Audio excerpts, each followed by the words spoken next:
Spiritual Tips for Meditators. Part 1. By Luangpor Teean. The Path of Mindfulness. Now I am going to teach you the way to meditate. Please relax and feel comfortable, because what I am going to teach you is based on something you already have in your mind.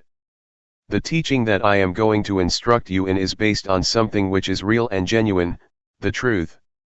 And the truth cannot be deceived. It cannot be deceived by neither the master nor the students. The master cannot deceive the student and the student cannot deceive the master, once either of them has realized or understands the truth. This is a technique that can be understood by everybody. All of us have mind and body. We also have mindfulness. Mindfulness is a quality of mind that we can cultivate and develop, but it is already in our minds. Once we are mindful or once we are awakened to mindfulness, all of us are the same, but if we do not have mindfulness or if we are not mindful, we are different. Meditating, especially developing mindfulness, does not require special time designated specifically for this technique. It can be practiced all the time in our daily lives. It does not demand special time, mainly because mindfulness is already in our minds. It can be developed through our daily activities. If we practice properly, we will feel that our lives are normal. We cannot practice for others but have to practice for ourselves. We cannot learn from others but have to learn from direct experience. We have to learn by realizing the truth in our minds. The meditation cannot be achieved from memorizing texts or reading books. We have to experience the reality in ourselves.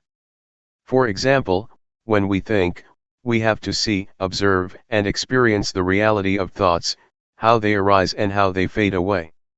These can be learned through direct experience, not through reading books or memorizing texts. What I am trying to convey is what I have realized from direct experience, not from analytical thoughts or knowledge of texts. This realization is based on direct experience that everybody can achieve or realize for himself. When we practice on what we already have. We have body and mind. We practice by using our body as an object, our body's movement. When our body moves, when our hand moves, we should just be aware. The hand is real, the body is real, and our awareness of them is real and can be cultivated. The more we practice, the more awareness we accumulate. This way of practicing asks us to accumulate awareness, until it becomes the dominant quality of our minds. Once everybody has total awareness, everybody will be the same in the sense that their lives are normal. But if we do not have awareness, we behave differently out of hatred, greed, and delusion, which disrupts our lives so that we contradict each other, preventing harmony and creating disunity. So, the point is how to cultivate awareness. The key to Buddhist meditation is cultivating awareness, and I am going to instruct you how. Once we understand and practice by ourselves, we will know ourselves better and live our lives properly. Now I will demonstrate. Everybody, please place your palms on your thighs, sit comfortably, and open your eyes. First turn your right hand onto its edge from your thigh, raise it to the height of your chest, and move it to your abdomen. Turn your left hand from your thigh, raise it to height of your chest, and move it to your abdomen. Move your right hand to your chest, move it out, lower it to your thigh, and turn it down. Raise your left hand to your chest, turn it out, lower it, and turn it down. Again. Please try to be aware of every movement, aware, not focused. Feel the sensation of your body. Just make it natural. Just feel it. That is the way to develop awareness naturally. Sometimes thoughts will sneak into our minds, just open yourself up to them but don't follow them. Once we are aware of our thoughts, we return to our body, to the movement of our hands. This method does not encourage one to stop thinking but just to be aware of it. In fact, we cannot stop thinking because it is the nature of our mind to think. We should be open to all kinds of thoughts, but do not follow them or repress them. Just be aware. With awareness, we will be firm and not react to our minds, either positively or negatively. This is the introduction. I would like you to try, to practice, to feel yourselves and see how it affects your mind. When you place your hand on your thigh, do you know where your hand is? Once you know where your hand is, you have already cultivated knowingness, that is to know, to feel where your hand is. And the practice of mindfulness is based on this awareness. When you turn your hand on your thigh, do you know the position of your hand? You know where your hand is, right? Raise your hand. Is it on your thigh? Where is it? Who knows the position of your hand? You or other people? Can anybody know for you? Is it only you that can be aware of where your hand is? No, no, no, be aware, be aware, be aware. Do not force your mind to focus or concentrate on every minute of your movements, just feel every step intervally, and don't focus your mind to feel like a straight line of feeling. That's not the right way. The only thing you have to do is be aware. Don't analyze or try to reason what you are going to do or why you are having such thoughts. Don't analyze or rationalize any of your thoughts. Do not make judgments, whether this thought is good or not, just be open to it, be aware of it, with no blame, no repression, and no stopping, just be receptive to the thoughts. This will enable awareness to develop quickly. Keep practicing, keep doing, and keep being aware of your body's movement. It does not need to be the movement of your hand, but can be the movement of your breath. When you breathe in and breathe out, these are also your body's movements. When you walk, try to be aware of your walk, be aware of whatever your movement is. Be aware of every position, and whatever you do, try to be aware of only one posture. When you walk, just be aware of your walking, do not be aware of your breath. But if you want to be aware of your breath, that's okay as long as you choose only one object. Do not use too many objects or they will confuse you. The point is that whatever thoughts arise, just be aware, and come back to your body's movement. Do not be caught up in your thinking process or your thoughts.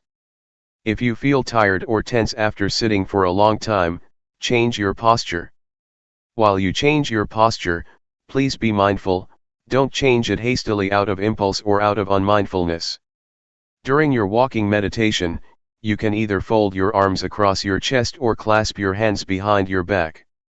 Keep your hands properly, it will enable you to walk slowly with mindfulness. About 8 to 12 paces of walking will do for the meditation. Do not walk for too long a length or your mind will be easily distracted. If you walk at my speed, in 1 hour you will walk 4,000 paces. If you know every pace, you already have 4,000 units of knowingness in 1 hour.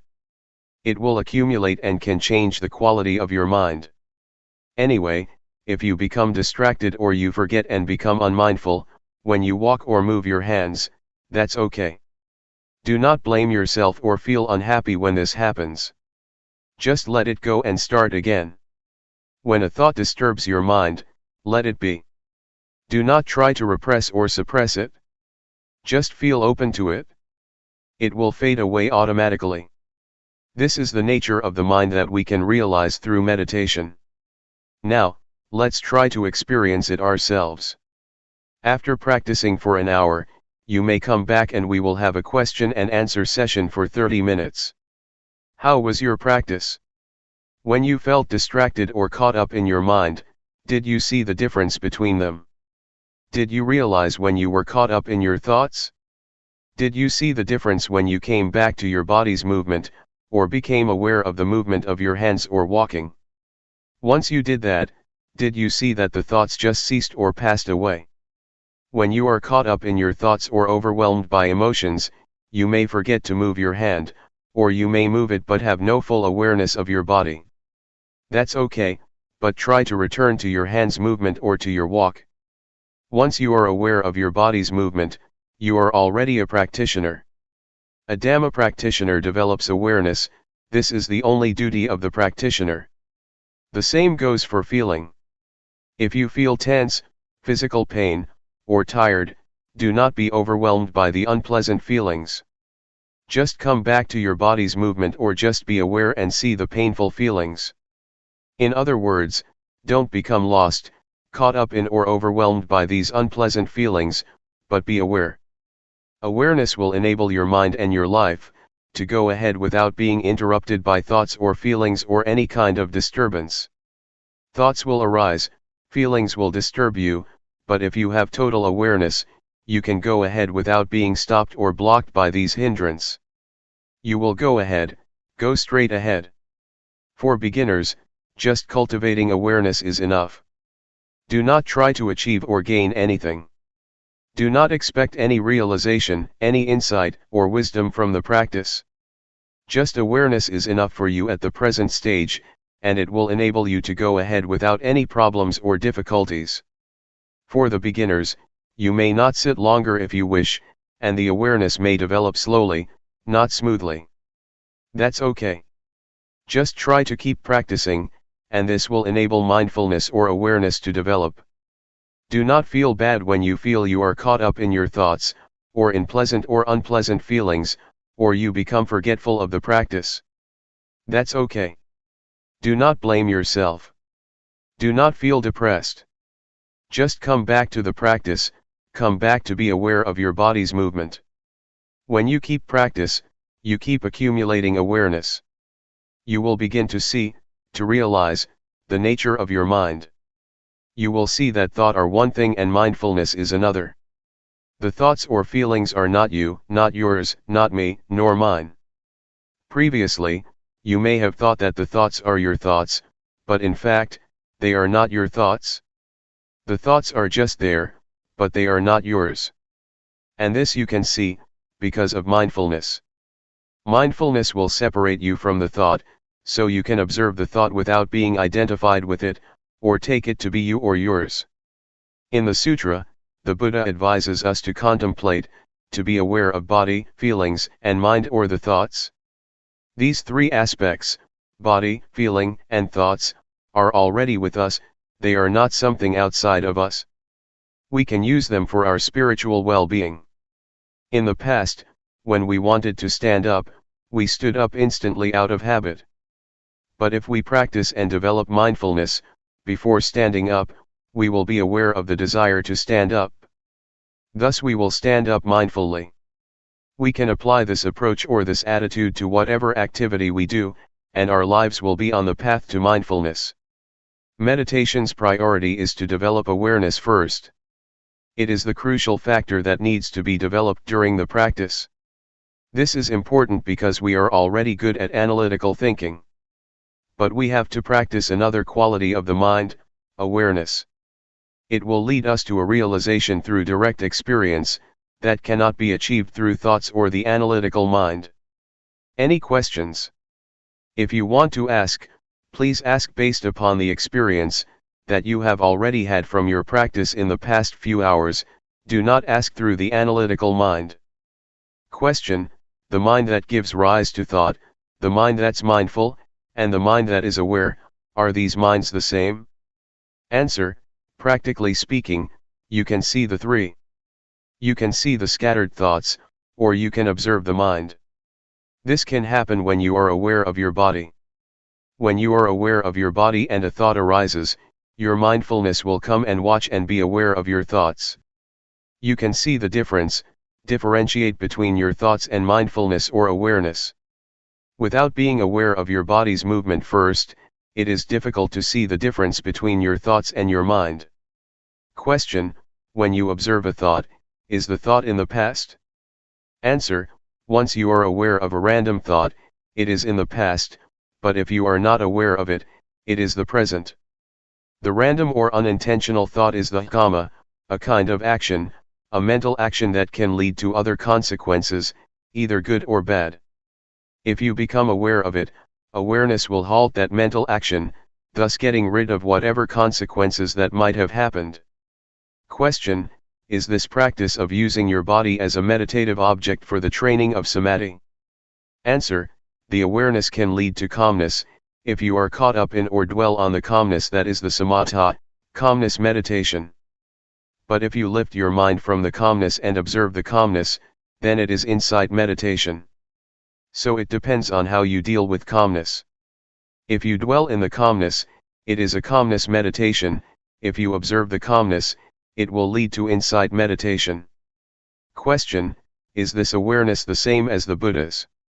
Answer: the awareness mentioned above is the same as the quality of Buddhahood.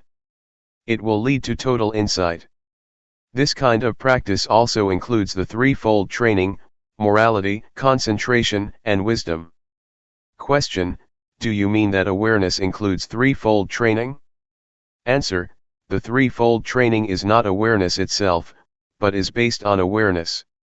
You cannot keep precepts without awareness.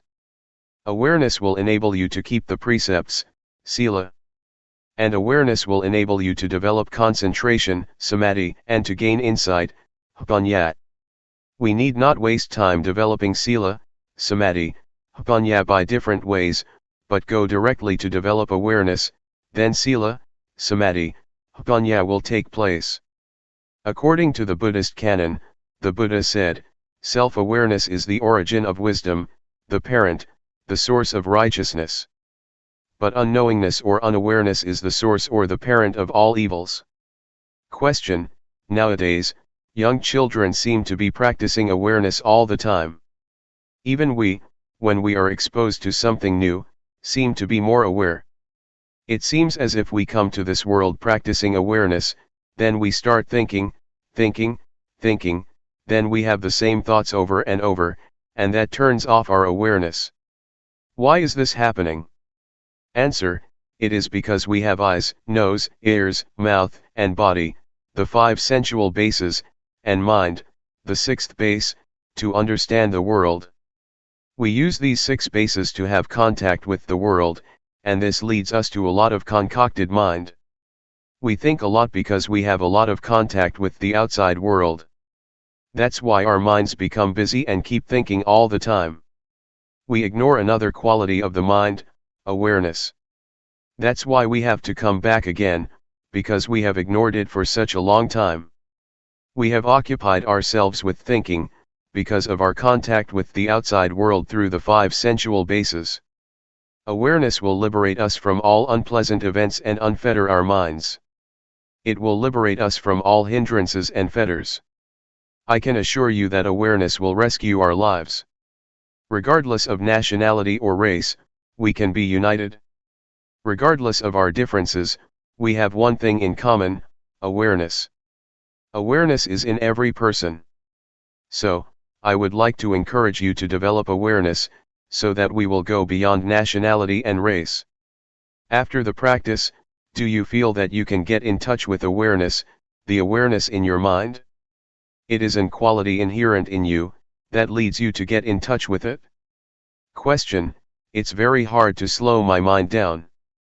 Answer: we are not going to stop the thinking process, we are not going to fight it.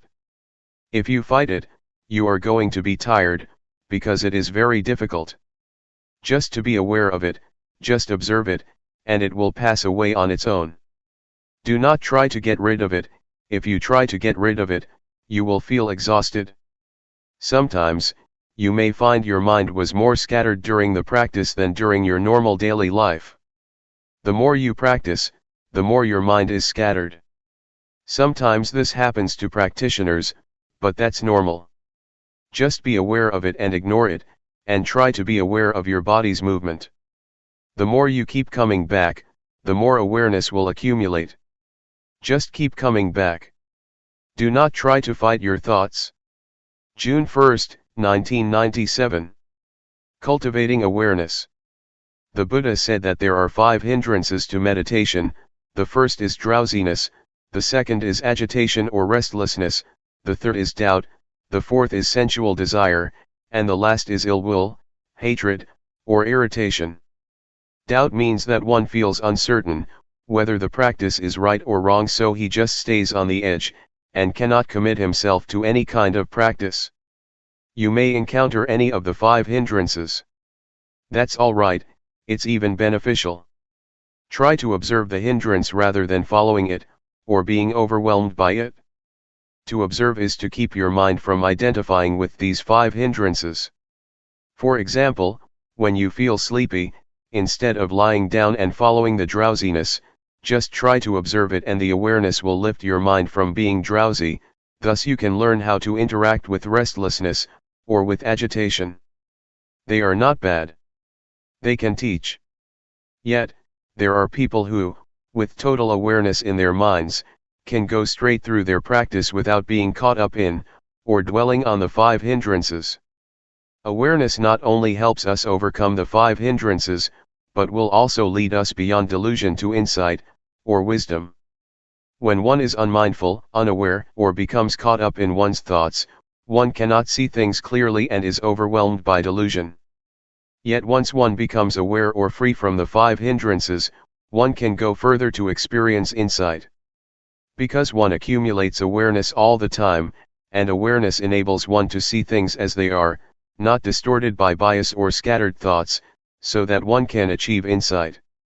The insight that can be experienced from this method of meditation is the insight into the body and mind. You can see that the sense of us or me, in fact, is only the combination of body and mind. You will understand the nature of rupa, the form, or body, and nama, the mind. You will see how they interact with each other. With this insight you will have a clear understanding that goes beyond the concept of me and mine, just body and mind, not the sense of self. With the insight into body and mind, you will know and be able to differentiate between thoughts and awareness. So far, you cannot differentiate between these two because they come together, but if you have insight from awareness, the thoughts and the one who thinks or observes can be differentiated. Such realization or such direct experience is what we call wisdom, because it liberates us from hindrances and suffering. It is wisdom and at the same time it is magga, the path. It is both the path and the end, the wisdom.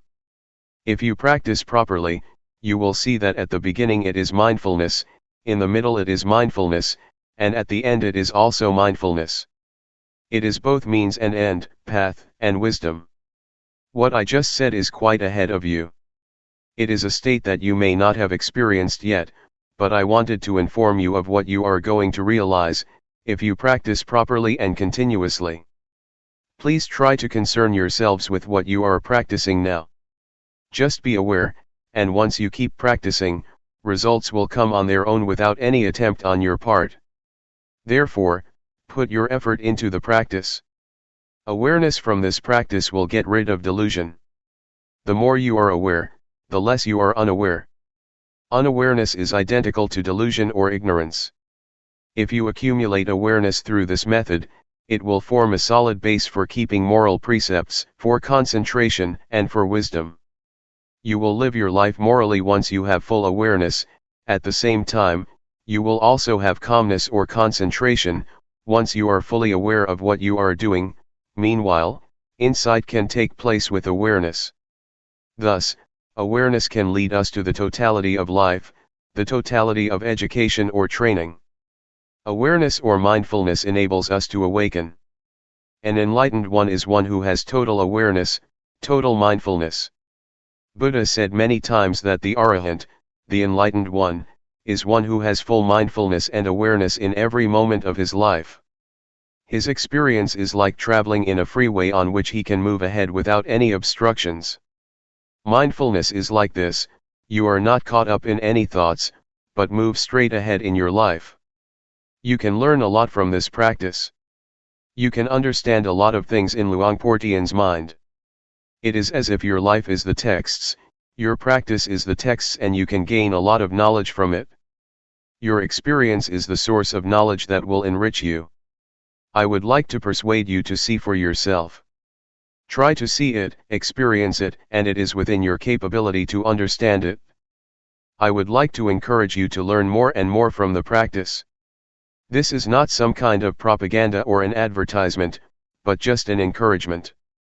Practice like this is sort of forming a new habit of awareness. Right now, we have the habit of unawareness, of doing things out of habit without awareness, but if we accumulate awareness, a new habit will be formed, and whatever we do, after we practice properly, we will be aware of our daily movements. But if we do not practice, we will easily fall back to delusion, to our forgetful habits. So, please try to accumulate awareness and try to be mindful. Another point that I would like to emphasize is that, awareness is not a quality confined to myself or monopolized by anyone. It's a quality inherent in all of you. You are all capable of increasing and developing your mindfulness, not only in this room but also in your daily lives. That's all I would like to share with you. The only thing you should do is to realize it yourselves. What I talked about is not for you to memorize but for you to experience yourselves through practice. Both of us will stay here for more than a month. Should you have any problems, please come and talk with us. Question: awareness is not limited to our hands movements only, right? Can it be expanded to things like scratching itches? Answer: that's right.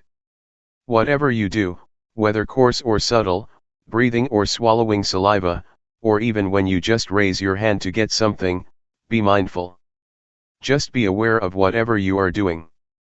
That's the proper way to practice. Question: if one moves without awareness, is that ignorance? Answer: yes, that is a kind of ignorance. There are many kinds of ignorance. The most fundamental ignorance is of the things that cause suffering to you, whatever kind of thoughts or understanding that troubles you, or creates suffering for you. Question: the Buddha's awareness is the same awareness that we are talking about, except his awareness is continuous, right? Answer: yes, it is the same, but the awareness of the Buddha is not only continuous, but is also awareness in its totality, awareness that replaces ignorance to the extent that there is no residual of ignorance left. But for us, we still have ignorance, our awareness still broken. Question: what is the difference between the awareness of Sotapanna, Sakadagami, Anagami, and Arahant? Answer: the awareness of these four enlightened beings are different in terms of degree, and also in terms of quality. The first stage of enlightened being, Sotapanna, has awareness that can get rid of the strong sense of self and uncertainty. The second stage of enlightened one, Sakadagami, can eradicate sensual desire and repulsion almost completely. For the Anagami, sensual desire and repulsion are eliminated completely. It is the different degrees of awareness that leads to different qualities. It is as though we are climbing up a ladder. In the first stage of enlightenment, the awareness is less powerful than that of the Arahant, or the last stage of enlightenment. For example, when we get angry at something, we will think about it over and over again. But for the enlightened one, especially the third one, Anagami, once anger occurs, it just happens and he can let go of it. It just occurs one time and then he goes beyond the anger. Anger is eradicated by total awareness, or wisdom. It's like a heated iron, once we touch it, we should feel the heat and never touch it again. For the enlightened one, anger is like a hot iron, once he touches it, he is aware of the heat from his anger, and will never return to and identify with it again. But ordinary people, not aware that anger is like a heated iron, just touch it over and over again without realizing that it is very harmful. The awareness that I mentioned, is the awareness that can enable us to see no self in the body, no self in feelings, no self in emotions, no self in thoughts. It is the awareness that can liberate us from suffering. Please do not just accept what I told you, see it for yourselves and practice until you can know it for yourselves. Then nobody can deceive you, nobody can mislead you, because you have already experienced it. What we should do is pay respect to the Dhamma, the highest refuge. You should not pay highest respect to me or to anybody else, but to the Dhamma that is already in everybody. Please pay respect to the Dhamma in ourselves. Be aware at every moment. When you go home, try to maintain your awareness at all times. June 1, 1997. Knowing yourself. As I told you earlier, all of us are friends even though we have just met here, because we have been friends since our birth into this world. In Buddhism, friend has a broad meaning. All of us are friends because we are sentient beings. We all share the cyclic existence, all of us share birth, decay, aging, and, finally death as human beings. That is why we are all friends. Another thing that we have in common is that each of us has body and mind. Each of us has common characteristics. We all have 6 senses fields, we all have feelings, we all have emotions, and all of our mental activities and our physical bodies are subject to the same characteristics: impermanence, suffering, and no real self, no permanent self. These are the 3 common characteristics that all of us share. But there is something that makes us different from each other. That is our mental formations. We have different ideas, we have different opinions, we respond to our surroundings in different ways. It is our mental formations that makes us different from each other.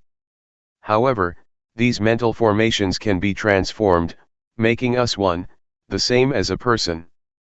Previously, I said to many of us here that, despite our different characteristics, although there are various kinds of people, we can be the same if we have mindfulness.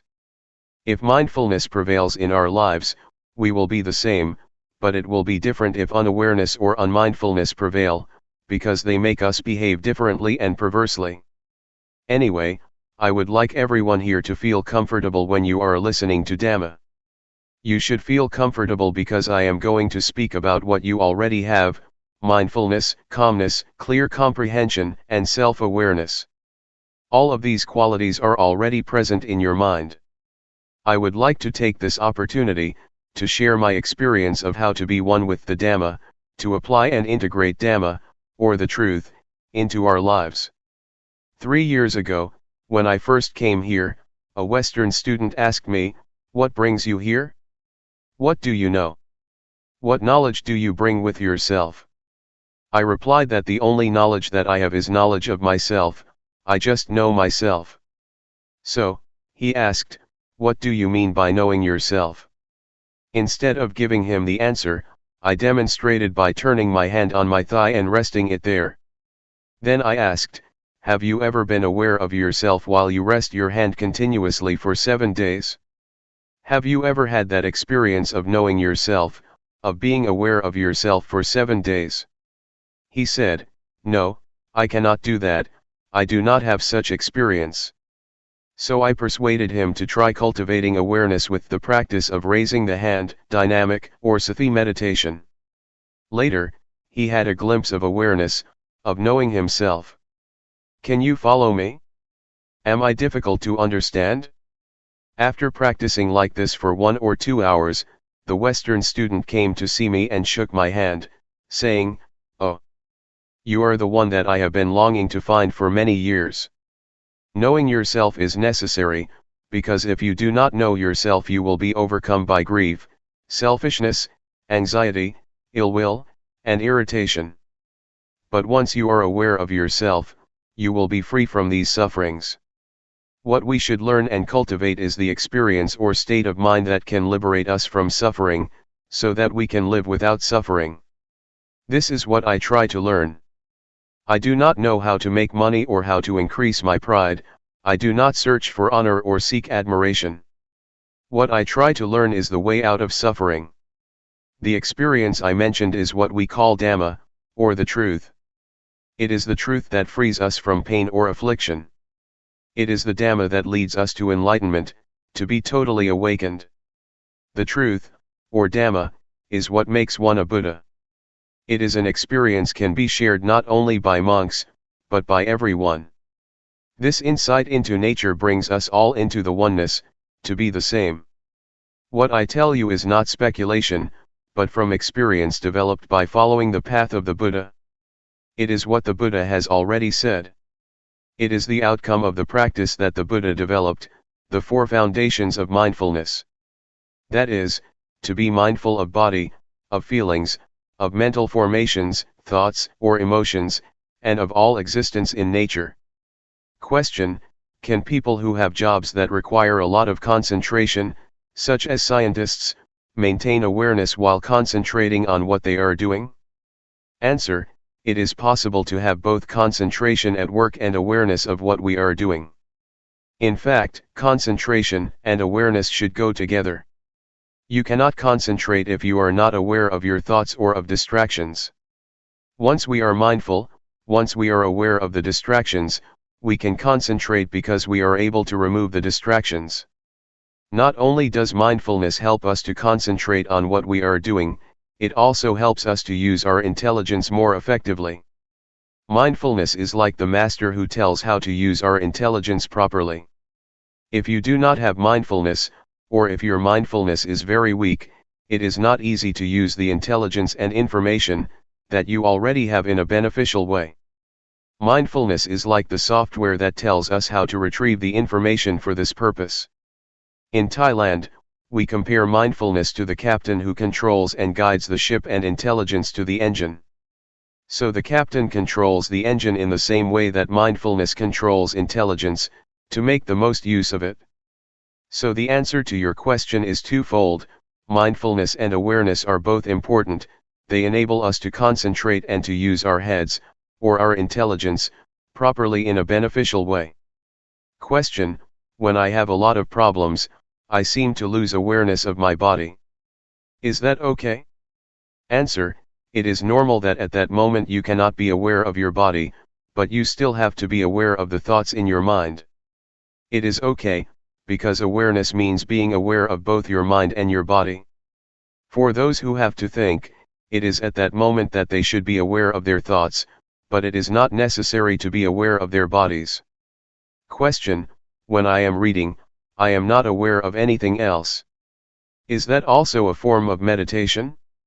Answer: yes, it is a form of meditation, if you hear the noises around you but do not pay attention. If you concentrate on reading, but are aware once you feel something strange outside, and you can turn your attention from your reading to the outside, it is a form of meditation. But, if you concentrate and try to cut yourself off from your surroundings, then, it is not mindfulness meditation. Question: are mindfulness and awareness the same thing? Answer: technically speaking, they are not the same but work together very closely. Mindfulness means sati in Pali. Awareness means sampajanya. But sati and sampajanya are very close, they are twins. In Thailand we call both sati and sampajanya mindfulness. Practically, they are synonyms, but technically, they are different. Question: can you explain the difference? Answer: sati, or mindfulness, means recollection, or calling to mind. Awareness means you know clearly what is going on in your body and mind. They have to be together. Once you collect your mind on some particular moment or movement, you already have the clarity of that movement and of yourself. They go together. Awareness is the consequence of mindfulness. Mindfulness and awareness are the crown, or the peak, of all Dhamma, or all teachings. If we are mindful, if we are aware of ourselves, it is not possible for us to break morality, or sila. Once we are mindful, we are free from distraction, and concentration arises. This is samadhi. With awareness, our minds become clear. With such clarity, insight will arise. This is Hpanyat. These three are the totality of Buddhist teaching. We call it the threefold training: training in higher morality, in higher concentration, and in higher wisdom. That is why mindfulness and awareness are called the crown of the Buddha's teachings. It is the teaching as a whole. With mindfulness and awareness, samatha and vipassana are possible. Samatha means calmness meditation, vipassana means insight meditation. These two types of meditation are possible with mindfulness and awareness. Question: the atmosphere was so dynamic, going from one thing to another, acquiring one thing and then another. It is desire, get, achieve, I had to leave. I found I was more centered when I reached home than I was at the monastery. Yet, the monastery is based on experience and wisdom, and it is this atmosphere the Buddha wants. I cannot explain why this is valid. I came 2 years ago to Chuangyen. There was the lake and the little pagoda but no statues, and today I come here and find size and quantity. I find a disturbance that was not here before. I am having a hard time placing myself in a peaceful relation to these. Can you comment on this? Answer: there are four aspects of Buddhism. The first is the teaching or state of mind that can be realized through the practice. Second is the tradition, customs, conventions, or rituals. Third is the material aspects, like buildings, temples, halls. The fourth aspect is the personnel, monks, nuns, laypersons. I try to emphasize the first aspect of Buddhism, that is the teaching or the experience that can be realized through the teaching. We should concentrate on this aspect. Do not pay much attention to the rest, the rituals, the buildings, or the personnel. If we focus on the teachings and the experience that can be developed from the practice, we will realize ourselves. So, I suggest you do not pay too much attention to the other three aspects or they will disturb your mind. It also happens in Thailand. There is much contradiction between teaching and practice, between the teachings and the monks themselves. Sometimes monks behave themselves badly, but this does not mean that you should ignore the Dhamma, the teachings. We have to separate the teachings and the personnel, the buildings, and the rituals. Sometimes the rituals contradict the teachings. Sometimes, monks are self-centered, practicing meditation without concern for the world.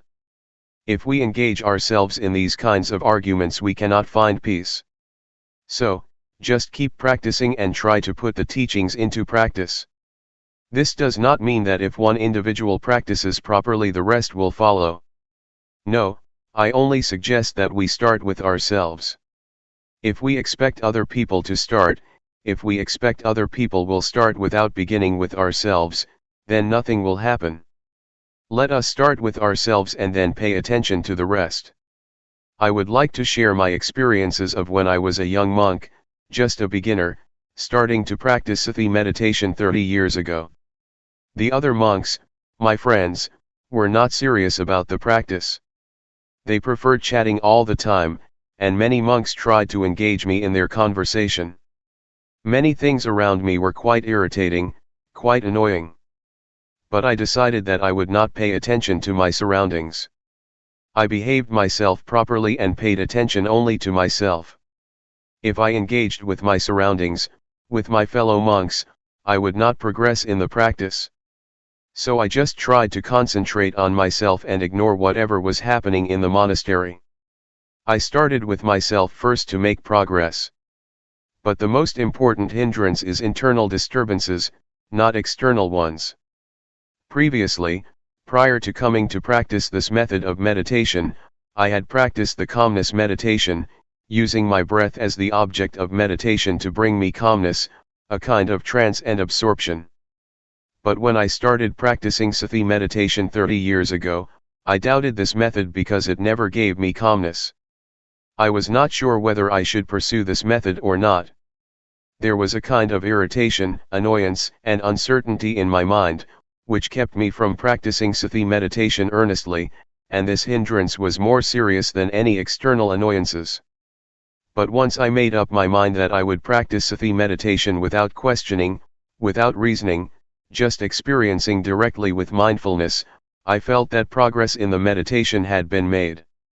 So I would like to suggest you be aware of and concerned with the internal hindrances, that are more irritating than any external disturbances.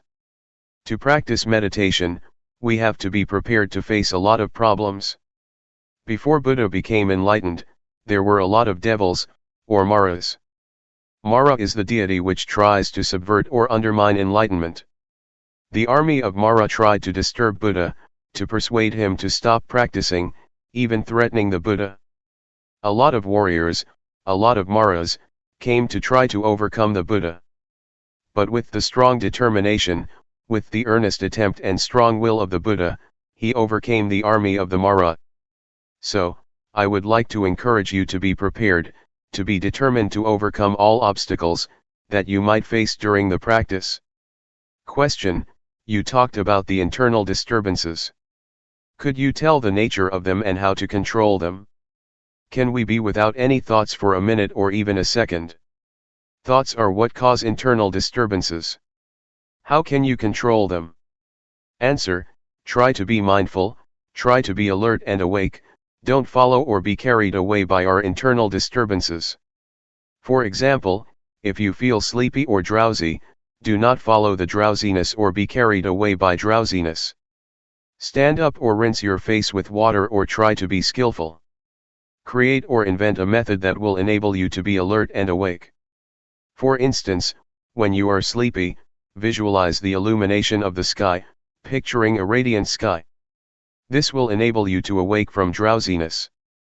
Drowsiness is the first hindrance, or nivarana in Pali.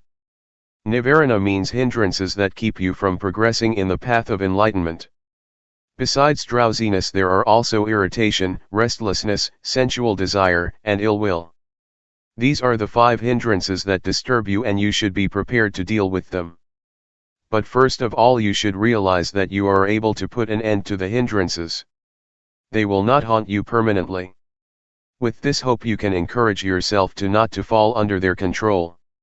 These unwholesome qualities can be transformed.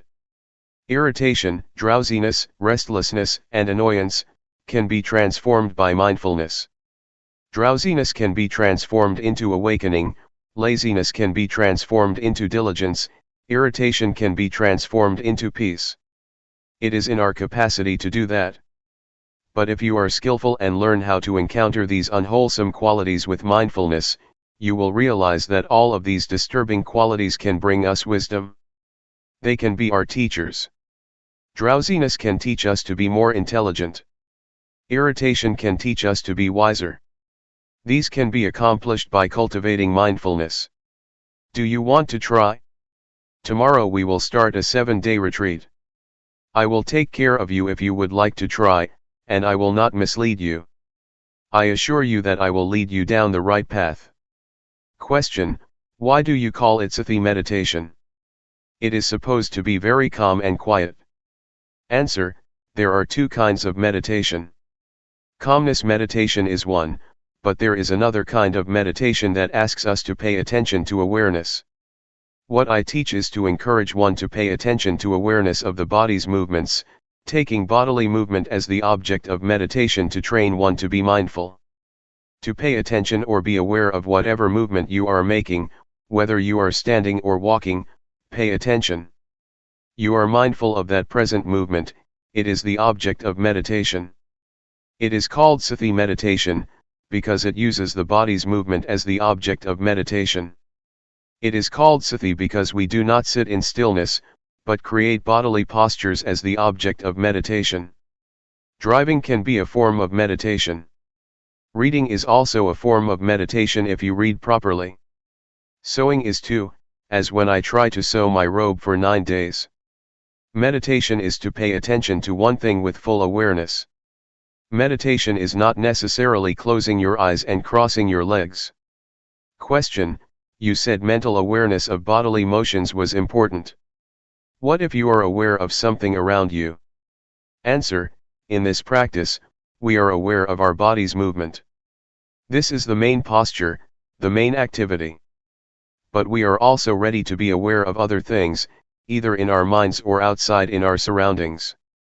For example, when I am practicing, if a friend comes to ask for a needle to sew his clothes, I am ready to give him the needle while still keeping with the practice without talking to him. I just stand up and find the needle for him. After giving him the needle, I return to my practice. It means that I am ready to respond or to be aware of anything that occurs to me internally or externally. I do not cut myself off from my surroundings but am ready to hear the noises. If there is nothing special, I just pay attention to my bodily movement. Question: you are also a social worker. Do you teach Sati meditation to the people you serve, and how effective is it in helping them? Answer: I teach many who are receptive to my teachings, but there are still a lot who do not practice what I try to teach, because they are busy, occupied with their careers. Most of them are busy farmers with no opportunity to practice. I myself have to preserve the forest by my temple, keeping the illegal loggers away. Sometimes I try to teach them meditation too, but it is not easy. Drug addiction is also a problem in my village. I try to recruit the young villagers who are addicted to drugs to enter the monkhood, and train them for a month. They are okay when they are monks, but when they disrobe they become addicted again. I do not know how to help them. Thai villages are transforming. A lot of modern illnesses and problems are arising on the village level. Not only poverty, which is the last problem. The new problems are drugs, divorce, the breakdown of the family and the rise of single-parent families. These kinds of problems are spreading even in the villages. Our village is quite remote but still has such problems. Now, only the old and the children are in the villages. The young people, both men and women, have gone to the city. The village is going to break down. Community life is breaking down. I hope that America will be the center of Buddhism in the future. Is that too optimistic? But it is possible, because the American people are intelligent and earnest in their practice of Buddhism. Question: can Luangpor elaborate more? Why will America be the center of Buddhism in the future? Answer: American people are intelligent. They also take meditation seriously compared to the villagers. For example, in my area, the villagers have to go out to the fields really early in the morning, cutting the sugar cane, so they have no time to visit the temple. They are busy all the time. But here, many of you live far away but can still spare the time to come here to practice meditation, while my villagers living next door to the temple have never showed up. June 8, 1997. Realizing the true nature. This is a good opportunity for all of us here, to practice in order to understand and realize the true nature of ourselves, and the true nature of reality. There are a lot of people that cannot spare the time to practice here, but all of us here are committed to the practice. So, from now on, I would like to give meditation instructions. In the time of the Buddha, we did not have a tag that says, silent meditation to refrain from conversing with others.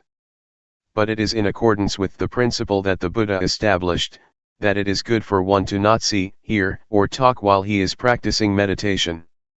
If we have to speak, we should speak mindfully; if we have to see, we should see mindfully; if we have to hear, we should hear mindfully. We come here to practice meditation, to cultivate mindfulness. Mindfulness is already a quality of our mind. Practicing meditation to cultivate mindfulness, we encounter a lot of obstacles, a lot of disturbances both in our minds and from the outside. So we should learn how to cope with them skillfully. For example, when you practice, you may feel pain, be tense, or tired after sitting for a long time. You need to change your posture, changing your position from sitting to standing or walking. But before standing up, you should remind yourself to stand up mindfully.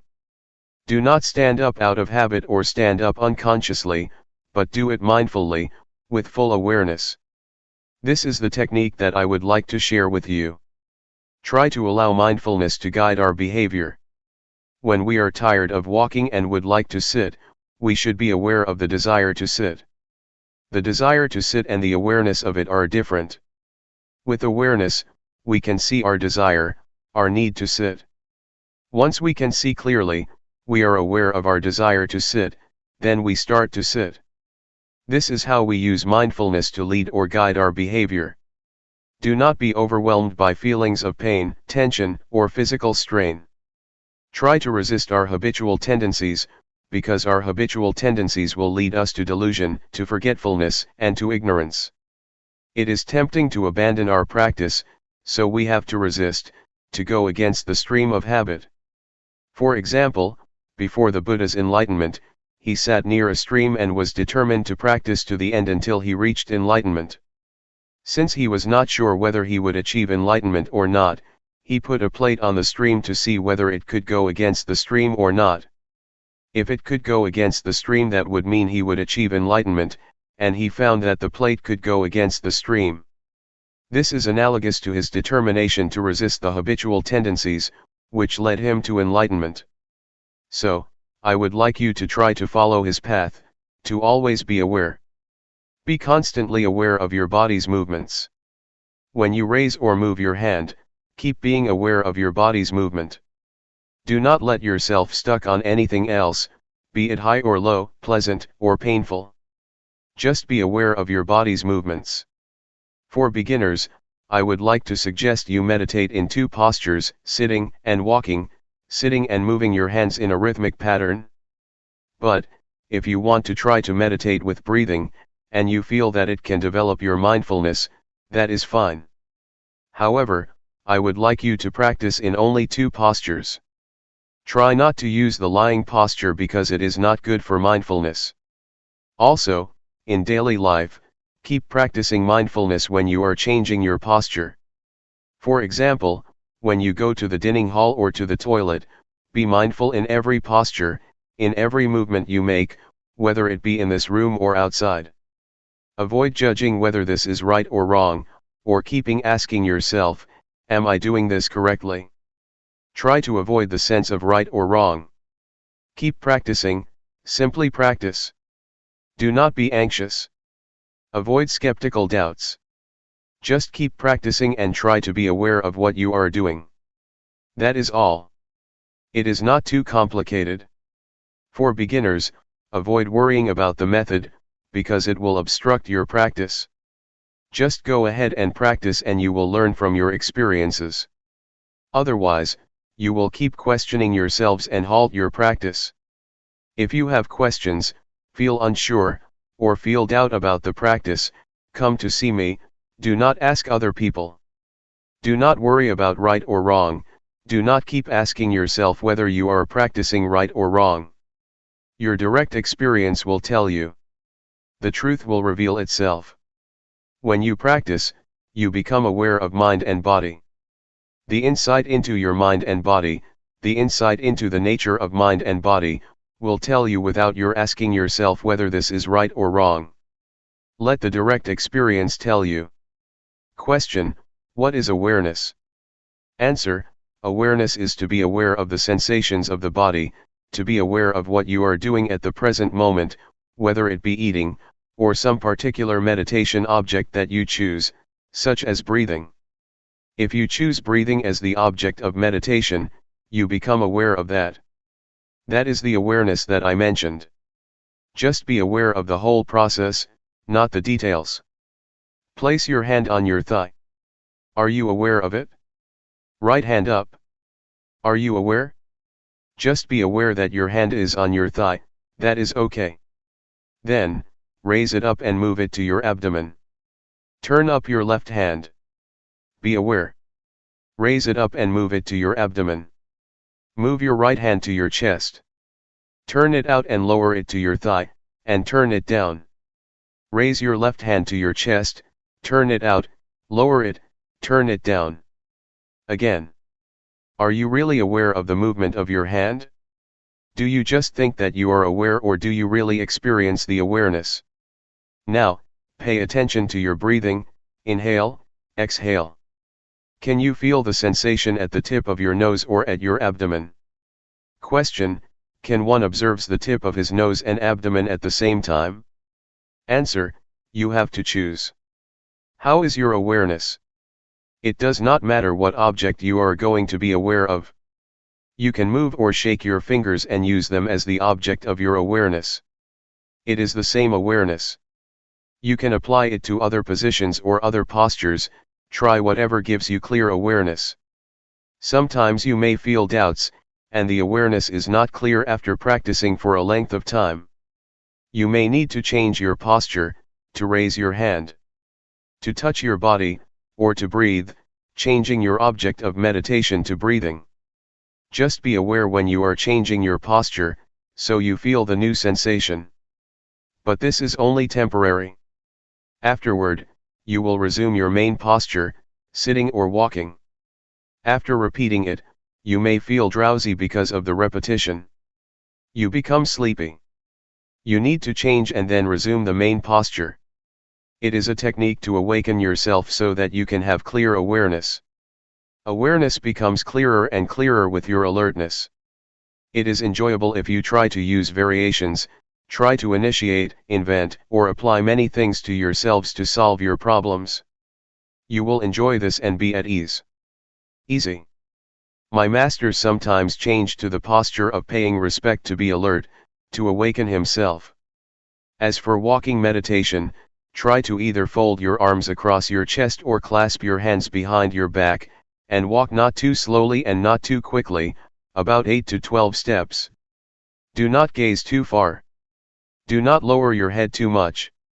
Just stare at the floor about 2 meters from your feet. If you gaze too far, you will be distracted, but if you lower your head too much, you will feel tense. Feel free to choose any posture you like, but try to spend a length of time with the posture you choose. Do not keep on moving or changing all the time. When you feel tired with a posture, do not change it suddenly. Try to delay, to go beyond the time limit, try to go a little bit further. If you feel tired and you change postures right away, that is not good. Try to go further to strengthen your will, your mind, your determination, and your body. When you move your hand, keep your eyes open. Do not close them.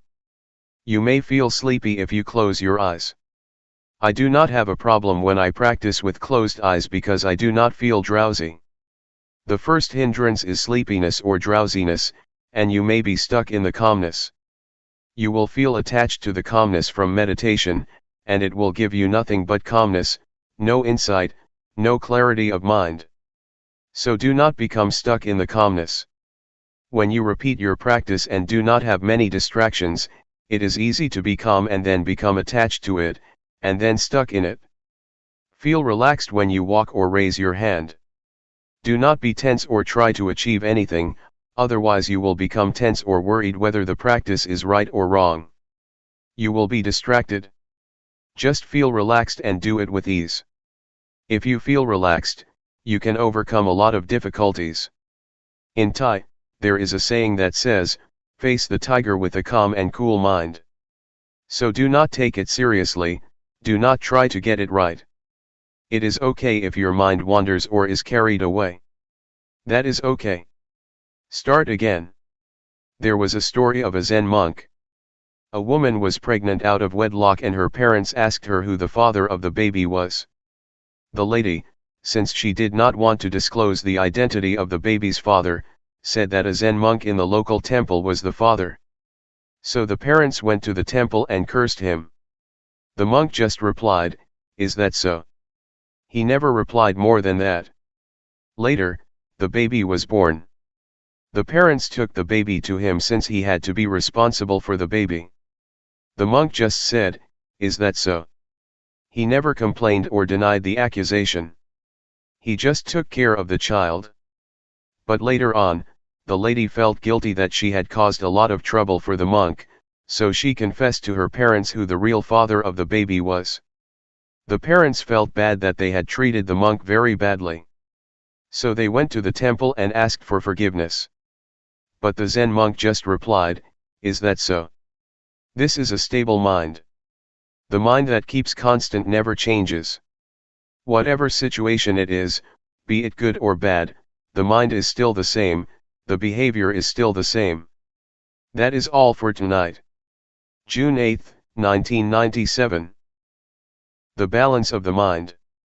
You have to bear in mind that words or language have their limitations, they cannot express or convey all conditions of mind, but you can see for yourself what happens to your mind during the practice. We try to cultivate awareness of our body's movements. To do that we have to keep our minds in balance. If our minds turn outward, that is they are distracted by external conditions or overwhelmed by stimulated thoughts, we cannot have clear awareness. At the same time, if our minds turn too much inward, we are easily tense because we focus too much on trying to stop our thinking. This will not enable us to have clear awareness either.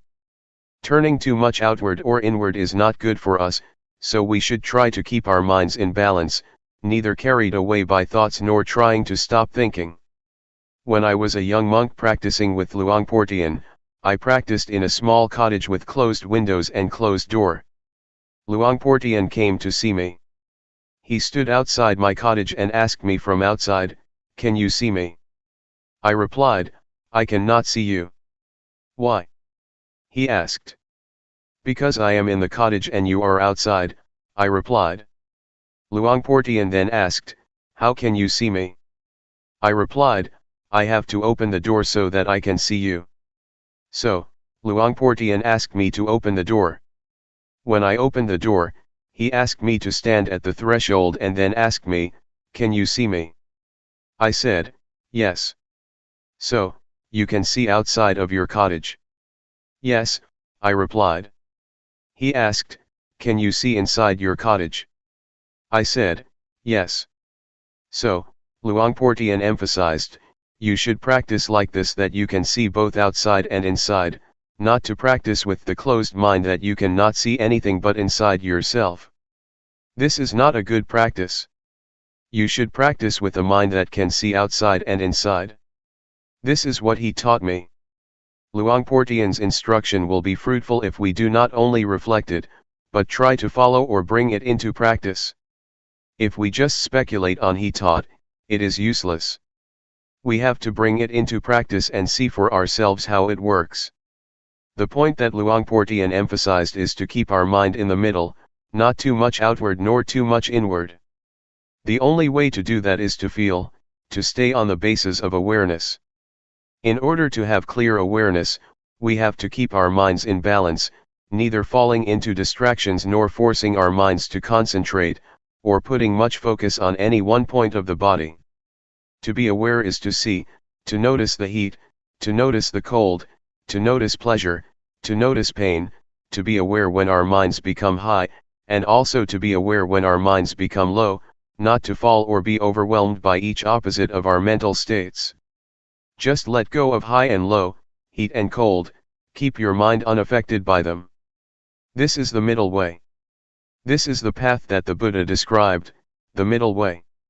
Those who force the mind to concentrate on the body's movement, or try to stop thinking, are what he described as trying to turn inward.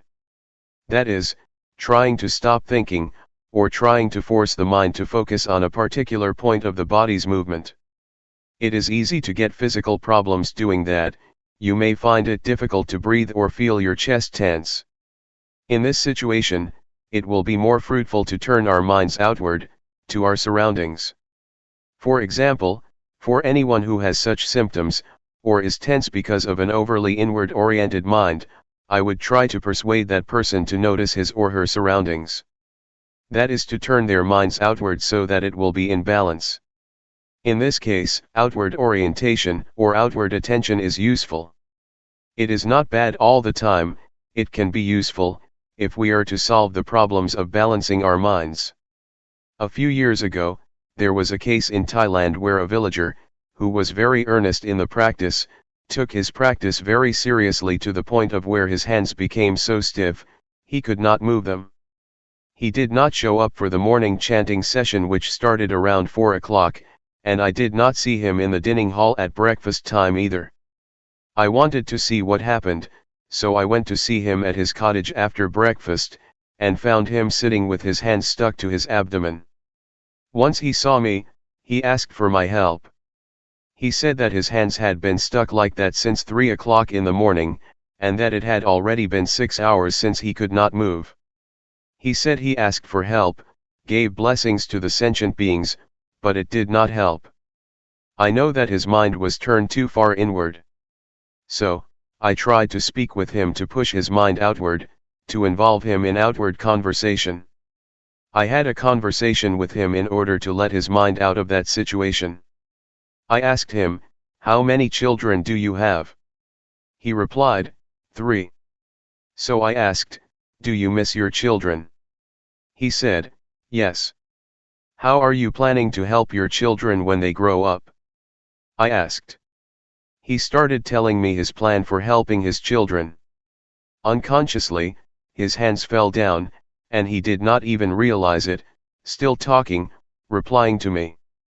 A few minutes later, he found that, his hands fell down.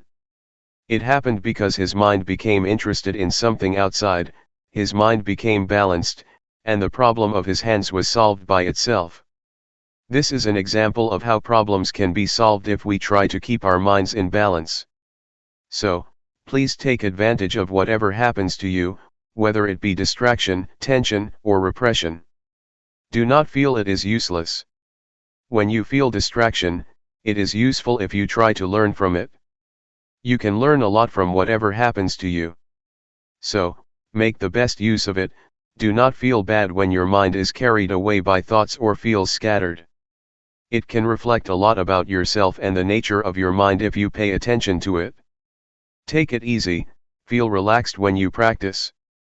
For me, I have no problem sitting or walking for a long time without being tired, because I feel relaxed and I take it easy. Whatever happens to you, do not become fussy or frustrated. When you lose awareness, or when you become stuck in your thoughts or in your thinking process, do not be fussy about it. Just feel that it is all right and then come back to the awareness. With this kind of attitude you will feel comfortable, and will get through any kind of problem. You may face not only tension or frustration, but also drowsiness or anxiety. But if you take it easy with the effort, with the attempt to resist these tendencies, you will overcome all of them. Any questions? Question: you just mentioned that when you reflect you can understand more about yourself, but during the practice, aren't we supposed to not think and just be aware? Answer: yes, at this time you need not to investigate. Just be aware of it, just see it, that is enough. You will finally understand the thoughts, so you need not investigate. Just being aware of them is enough. I would like to add that once you have a better understanding of yourself and your mind, you should be careful not to fall into the trap of knowledge. Just knowing that you know is enough. If you become excited with your knowledge, it can distract you or obstruct you from being aware of your body. Question: does the knowledge obstruct because you are thinking too much? Answer: it is a trap. It obstructs the practice because when you know more and more you become fascinated by knowledge. When you know more and more, you tend to follow the flow of the knowledge and then you lose the practice of awareness. There is a possibility that insight will arise within your mind, wisdom, or insight into the nature of body and mind. You will have an understanding about wholesome, unwholesome, sin, and merit. You will understand the three common characteristics: impermanence, suffering, and no self. You will realize that you can be a monk in essence though you are a layperson. Some monks, after practicing and achieving such insight, exclaim that, "This is the first time that I feel as though I am a real monk. Just today I became a monk." Despite the fact that they had been ordained for many years, they felt that they were not monks until then. Question: someone else suggested that, and I have tried it a couple times. After you practice a long time, you feel very well and calm. That is a good time to think about what you want to do in the future, because your mind is very clear at that point. Answer: there is no problem if you know when to finish. There are some artists who use meditation to calm the mind in order to paint. But I would like to say that meditation is not only for work, or solving practical problems. You should aim beyond that, to remove suffering. We should use meditation for a higher purpose than solving the practical problems of daily life. Just keep this in mind so that we can make the most of it. Do not try to achieve anything. Do not try to achieve supernatural powers, or want to be better than other people, to compete with other people, or to have a special mystical power. Do not have such an attitude or it will obstruct the practice. I would like to give another example. One monk in Thailand had achieved a lot before his entrance to the monkhood. He was a member of parliament, he had achieved everything he wanted to achieve. So his mind was achievement-oriented, and when he became a monk, he still had this attitude. When he practiced, he tried to achieve spiritual power, he tried to attain insight, the higher wisdom. He drove himself to practice a lot until his mind became out of balance. When he met me, he asked me, "Do you see that my robe is full of lotus? I am not an ordinary monk now." I took this monk out of the temple and tried to help him become normal. I took him to see the flowers, the trees, talked to him and made him forget the practice for a while, so that he became relaxed and felt better. But do not worry that you will be like him. I can assure you that I will take you to the right path. If you stay firm in your awareness and don't expect anything more than awareness, you will be alright. Question: was he practicing with Luangpor or with someone else? Answer: with another master. He was just visiting the temple. After a brief chat, I knew that the monk had a problem. Question: it is interesting that this monk would trust Luangpor. If they do not trust, the problem cannot be solved. Answer: it has nothing to do with trust. Because if we have the means to solve the problem, we just talk with him personally, and if we know how to help him get out of the trap that he is falling into, then we can help. In fact, this problem can be solved by itself, but it takes time, probably 10 days if nobody helped him. Question: I think maybe I am too inward in my practice, because when he told his interesting story I realized that all the tension in my back was leaving. After I went outward and listened to his story, I started to forget all about the pain. I still have a congested head, but I can see now that my back tension is releasing. Answer: it is okay. Whatever happens, do not be worried. You should learn how to solve the problem yourself. For example, when you become tense, try to look outward, see your surroundings and pay attention to them. This will help balance your mind. Question: I have noticed that when I go outside to walk around the pond, I feel more relaxed than I do in here. When I work in here, I feel more tense. When I work out there, it feels lighter to me. Answer: do not worry about whether your practice is right or wrong, do not try to achieve the right practice, just keep your mind relaxed and feel comfortable, going beyond anxiety or desire. Question: Luangpor mentioned earlier that hindrances can be helpful, so sleepiness or things like that can be helpful, we just need to resist them. I am just thinking, for example, that today I feel drowsy, and I have been staying with it. I am just thinking that maybe it is helpful sometimes to just go take a nap. When you wake up you feel refreshed, then you can practice better instead of trying to stay with it for a long time. Answer: if your body needs rest or feels physically tired, taking a nap is alright. Even the Buddha suggested you do that if your body needs it. But we should not take a nap on every occasion, just special occasions. If you take a nap every time you feel drowsy, you will not go anywhere. Question: in Sati meditation, we use our body's movement as the object of meditation.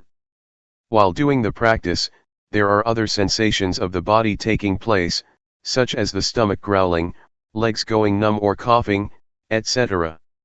Where do we place awareness? Answer: when you cough, do it mindfully.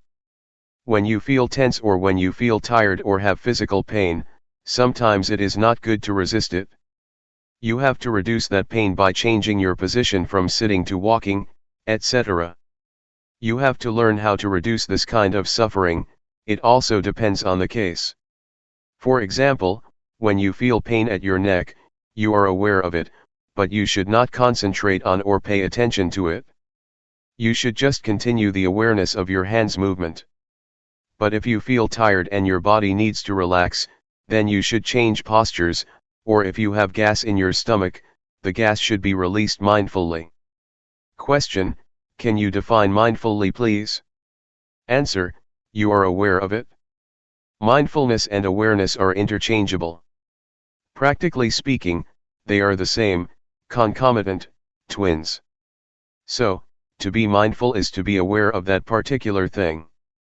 Question: but when you talk about awareness, you are talking about your senses, right? What you feel, what you taste, what you hear, what you see, that is all part of awareness, right? Answer: yes. Knowing what you see and what you hear is awareness. But for the practice, you just pay attention to the object of meditation, like the body's movement. Once, while I was practicing sitting meditation, a big snake moved towards me and it seemed to me that it did not realize that I was in front of it. So, I tried to stop it and make it aware that there was a person in front of it.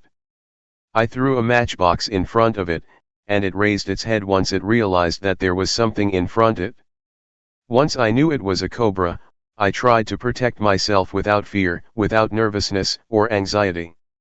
Since at that moment, I knew I should not move hastily, I did it mindfully, grasping my robe to protect myself. I prevented the cobra from biting me. June 9, 1997. The Threefold Training.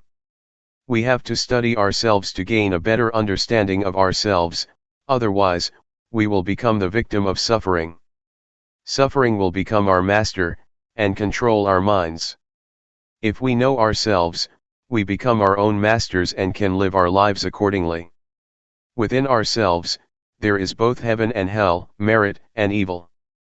Our mind can be the source of happiness or the source of suffering. Pleasure and pain are inside ourselves, as are all states of mind. If we know ourselves better, we will learn how to make our lives happy and free from suffering.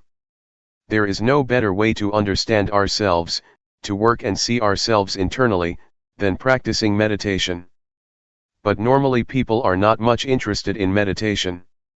Buddhadasa, a great monk in Thailand who passed away recently, once said that people tend to respect monks, but they never listen to them or put their teachings into practice.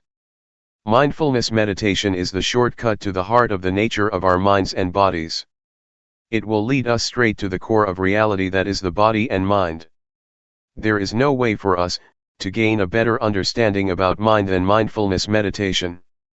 Mindfulness helps us attain wisdom or insight into body and mind. It helps us to be clear and remove any doubts we may have about ourselves. During the practice, you may ask yourself, what am I doing? Why did I come here? What is the purpose of meditation? Will it work for me? Or you may ask yourself, is there heaven or hell? These are all questions that I asked myself 30 years ago when I was still a layman. When I met Luangpor Teean, my master, he persuaded me to practice with him. He said that, all of these questions will be answered if you practice with me. What we are doing here is trying to follow the path of the Buddha.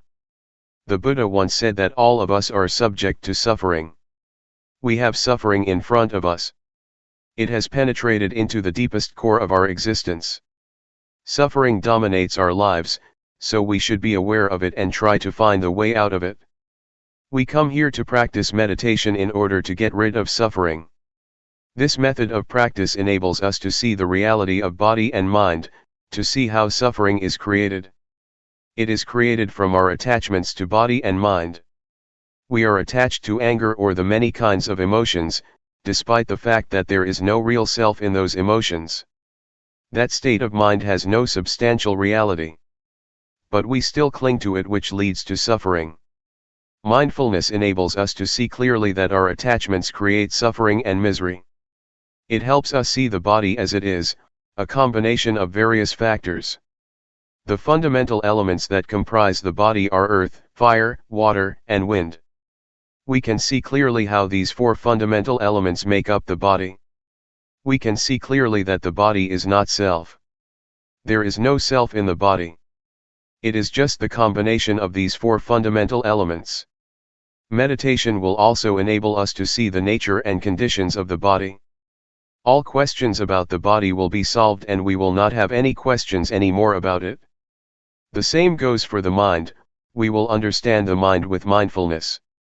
There are thousands of different mental activities of the mind mentioned in the Tripitaka, or the Buddhist canon.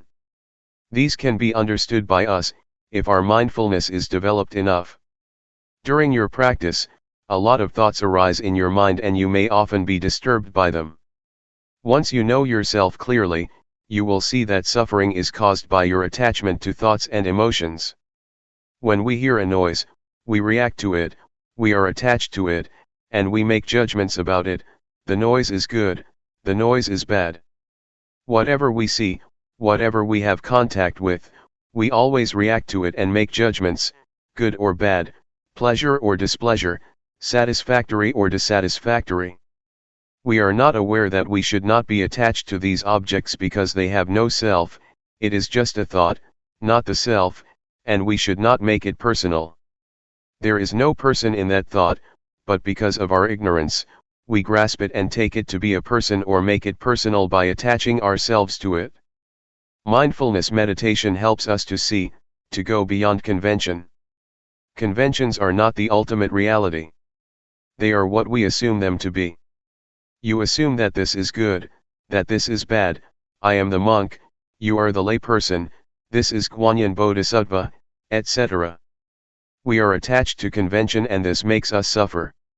If we see the ultimate reality, we will see and understand that convention is just what we agree upon together.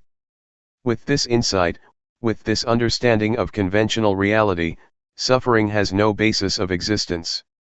Suffering exists because we are attached to conventional reality. Once we have insight into conventional reality, and understand that it is not the ultimate reality, suffering cannot be sustained. This is the ultimate insight that we can attain if we develop enough mindfulness. The practice covers the whole aspects of the training according to Buddhism. According to Buddhism, there are three aspects of the training we call the threefold training: training in higher morality, training in higher concentration, and training in higher wisdom. When you practice and develop awareness, the awareness will keep you moral, because if you have awareness, you will not be inclined or tempted to conduct evil. Awareness will enable you to be calm and have a peaceful mind. And, obviously, awareness will bring you to wisdom, to have insight into the nature of reality. You can see that whatever object we have contact with, there is no real self, no independent or substantial self that we can attach to. This will enable us to see reality as it is, to see how impermanent it is, to see how suffering it is, to see that there is not a self that we can attach ourselves to. Everything will be seen under this framework as being impermanent, suffering, and no self. We see what is subject to impermanence, what is subject to suffering, what is subject to no self. We let it be as it is. We are not attached to it. These are the insights that we can gain from the practice. With the insights I mentioned to you, our lives will not be harmful to either other people or to ourselves, because there will be no base for hatred, greed, or delusion to exist.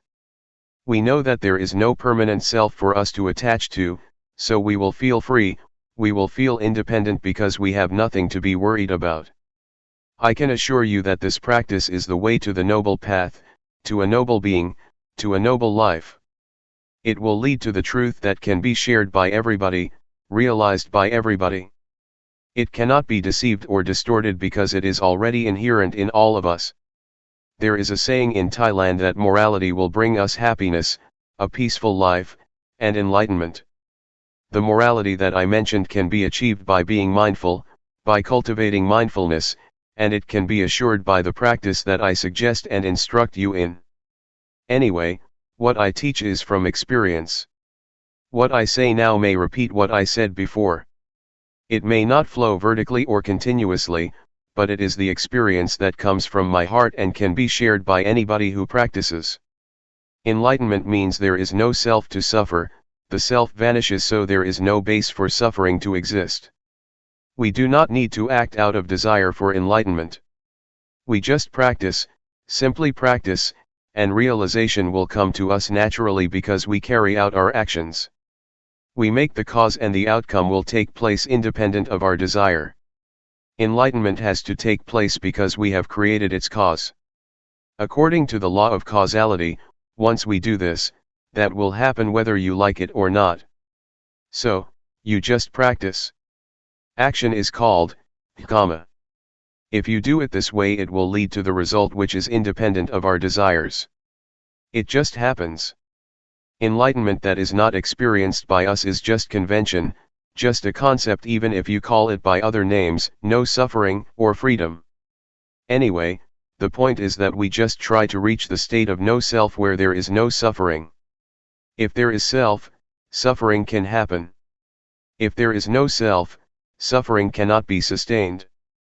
It is not desire because enlightenment is already in ourselves, hell and heaven are already in ourselves, everything is in ourselves including enlightenment and the path. So it is not something out there to be desired or grasped. You need not think about it. You can realize it if you practice enough. For example, does anger last? No. Have you ever acted out of anger? Yes. When you get angry and you fight back, anger fades away and is replaced by sympathy or guilt. So, you can see that anger has vanished and was transformed into other kinds of emotions. The same also applies to suffering. In fact, it does not last long unless we attach ourselves to it. If we are not attached to suffering, it will dissipate. This can happen if we have insight. Whatever we encounter, we will understand that it is impermanent, unsatisfactory, and no self. We will discard it easily without attaching to it. We let it go like garbage. There are many kinds of garbage: paper, plastic, recyclable or non-recyclable. We throw the garbage out according to its category. The same applies to whatever experiences we have. Once we make contact with any kind of object, we let it go. We discard it according to its nature: this is impermanent, this is suffering, or this is no self. All experiences can be perceived into three characteristics, and we just let them go according to their nature. If we live our lives this way, our lives become holy, pure, clean, and free from defilement. It is as if nothing can make us impure. This holy life will make everyone a monk. Everybody here can be a monk. It is a state of mind, a state of pure holy life. In the Buddha's time, there were many established lay people that could be called monks or a noble one, because they were free from suffering. All teachings of the Buddha are centered on these three: impermanent, unsatisfactory, and no self. In the first sermon of the Buddha, he asked the 5 ascetics who would become the first group of noble beings, "Is there anything permanent?" They replied, "No, everything is impermanent." Buddha asked, "What is impermanent is suffering, isn't it?" They replied, "Yes, what is impermanent is suffering, or the causes of suffering." "So, whatever is subject to suffering is without self, isn't it?" he asked. "Yes," they replied. So, once the 5 ascetics understood that everything is no self, they were enlightened. So, this is the key teaching of the Buddha, the 3 common characteristics. Very few people teach this doctrine. It was fortunate for me that Luangpor Teean taught me about this reality. Cyclic existence is in the present moment, it happens in this life, it is not the bardo or the next life. Our present life is governed by the cyclic existence. Take the smoker for instance. The cyclic existence is composed of 3 factors: defilement, action or conduct, and consequence or result. The smoker has a desire to smoke, and once they smoke there is addiction, and addiction leads to desire to smoke more, and it becomes a cycle: desire, smoke, addiction, desire, smoke, addiction. This is the cyclic existence. This cycle can be broken if the smoker rejects or abandons this habit. No smoke, no addiction, no desire. This finally leads to enlightenment. Once the cycle is broken, nibbana can be realized. Because there is no desire, no action arises. Once there is no action, no desire, and no addiction take place, everything becomes normal, becomes cool. Nibbana is the state of coolness. June 10, 1997. Seeing the mind. We are now following in the footsteps of the Buddha. What we are doing now is practicing what the Buddha instructed us in, that is training ourselves to be aware of body, feeling, thoughts, and mind objects. But we should learn how to do it properly, otherwise we may suffer because of the feelings, thoughts, or mind objects that arise. Our practice may be delayed or obstructed by a lot of things, such as thoughts. In fact, what we should do is just be aware of them, but sometimes we act upon them, and thus another kind of thoughts arises. It is a kind of dual or 2 layers of thoughts, we act upon creating more thoughts. It is not the primary thoughts that create suffering for us, but the secondary thoughts. This reaction or response to thoughts makes us unhappy and will delay our practice. So, please avoid reacting to thoughts, just be aware of them, and then let them go. In Thai, meditation practice is called Vipassana. Vipassana means to return. What we are doing now is returning, bringing our minds back home. We tend to be driven by emotions, thoughts, feelings, and elemental conditions. They drive our minds away from home. So, we have to bring our minds back home. This means we have to resist, to go against the stream of habit, go against the stream of thoughts or emotions. Normally, we tend to follow our thoughts, but now we try to resist them, to go against habit, and return to awareness. Awareness is our home. We have to turn our minds back to awareness, to bring our minds back home. Awareness is the point of reference, it is like a pillar that we have to grasp firmly, in order to return and not be driven by any kind of mental conditions. Mindfulness meditation covers two kinds of meditation, namely, calmness meditation and insight meditation.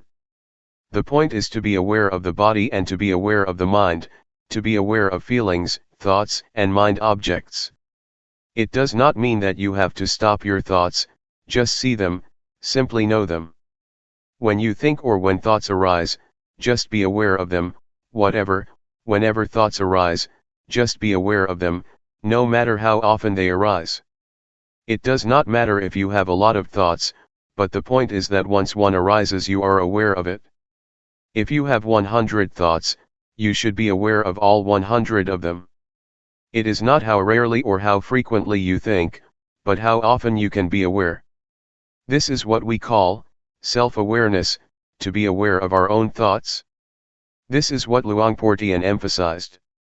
Do not be worried if you have a lot of thoughts. What you should do is be aware of whatever or whenever thoughts arise, that is all. That is the practice. If we want to attain calmness or peace, we may try to stop our thoughts or stop the thinking process, this will lead us to the calmness meditation. It will bring us only calmness and peace to our mind. This practice is like putting a stone on top of grass. The grass cannot grow. But once you move the stone, the grass will grow again. So, this kind of calmness meditation is beneficial only when you practice it. When you stop practicing it, your mind will be the same as before. So, we are not going to do that. What we are going to do is not to stop thinking but to be aware of it, to be familiar with our thoughts. The more we are aware of our thoughts, the more we are familiar with them. We will be so familiar with them that we can point our finger at them, and tell them that we will not be their victims again. We will not follow them again. This is what we are trying to do, to understand our thoughts clearly and directly, knowing that they are only the concocted or compounded beings that deceive us. But once we know this clearly, they cannot deceive us anymore, and we become their masters. We will understand that thoughts are not self, they are just the result of the concocting mind. Many practitioners or meditators may at one point be overwhelmed by various kinds of thoughts. It is like an army of thoughts is bombarding your mind. You may encounter this experience. You may feel bad, but if you keep being aware of whatever thoughts that arise, at a certain point you will suddenly become face to face with the thought. You will see clearly that it is not self, that it is not yours. The thought is there, but we do not make it personal anymore. It is not me and mine, it is not my thought, the thought is not me, it is out there, and we are not going to identify with it anymore. At that point, the thought will have no foundation to stand on to exist. It will vanish, it will dissolve. All thoughts will be dissolved instantly. This is what I call victory of the practitioner. I experienced this kind of victory, and there is nothing else except this kind of victory. I cannot explain more than this, but to ask you not to be discouraged by being bombarded by a lot of thoughts. Keep firm, stay with the awareness, with the knowingness, and then you may be able to overcome it. If you follow my instruction and are aware of body, mind, feeling, and mind objects, all of you will go straight to the target, to the end. So, keep knowing these four aspects of reality. You will gradually understand the nature of these realities, and you will be able to realize that once you hear a sound, it is just a sound you hear. Once you see a form or an object, You just see it, no more than that. So, the body, feeling, mind, or mind objects will not be able to trap you. You will not be subjected to their influence anymore, and you will be able to see these four aspects, these four kinds of realities, the way they are. There is no more than that. Take feeling, for example. If you are not aware of it, once one arises, it will not be just a feeling. It will be more than that. You will judge this feeling. Is it good? Is it bad? A lot of convention, a lot of values will come into play because you are not aware of the feelings. This is good, this is bad, this is desirable, this is undesirable. So, many kinds of values and judgments come into play and there will be no end. The same is true of mind or thoughts. If you are not aware of them, you become judgmental and will go on, endlessly. So, just be aware of them and they will be finished, it will be ended. Feeling will be just feeling, emotions will be just emotions, and mind objects will just be mind objects, and no more than that if you are aware of them. So stay firm, stay only with awareness, and do not push yourself too hard. Just feel free and do not be worried. If you cannot do it, if you cannot be aware of it, that is okay. Do not feel bad for yourself, do not feel regret, oh, I made a mistake. No, just forget it, just go ahead with your practice. Eventually you will realize the truth through awareness. With awareness the truth will reveal itself. The truth of feeling, the truth of mind, the truth of mind objects, and the truth of body will reveal themselves without your memorizing from texts. These truths cannot be memorized, but it is in your capacity to realize them. From my personal interview, all of you have already experienced what is in yourselves. You did not experience something in your imagination. What you explained to me during the past few days is what you have experienced. It is inside yourselves, it is useful. Do not discard it. If you know how to see it properly, it may not be mindfulness that you wish for, but it is still useful for you to use it, for you to understand it. So, just try to learn from it, and it will give you insight or wisdom. What we have experienced so far is not beyond the realm of body and mind. This is the physical body, and feelings, thoughts, and mind objects are in the realm of the mind. So you did not experience something out there. It is already in your body and mind. Try to make use of it skillfully. Luangpor Teean told me that the training of the mind is to see the mind, to look into it, not to seek for calmness of mind. Just see it, just be aware of it, and you will have proper mental training. Since your experience is not beyond body and mind, you do not experience something out there. You experience what is already in yourselves. So, just feel free, feel relaxed and know that you have done nothing wrong. But if you see the image of hell or heaven out there, if you smell odor out there, if you see a vision of angels or a deity out there, you are traversing the wrong path. Please come back. Just try to see, be aware of what is already in your body and mind. That is all. Do not look beyond that. What you have already done may be called meditation, observing the precepts, or earning merit. The meditation you practiced has already covered what I just mentioned. When you practice meditation here, your mind becomes normal, that is sila, or morality. It means normal, normal in conduct, normal in deeds. If you feel calm and peaceful, that is wholesomeness, or husala. If you know how to be free from your thoughts, that is wisdom. Even if you suffer because of them, as long as you learn from them, you have gained wisdom. It is knowledge. It is not necessarily negative.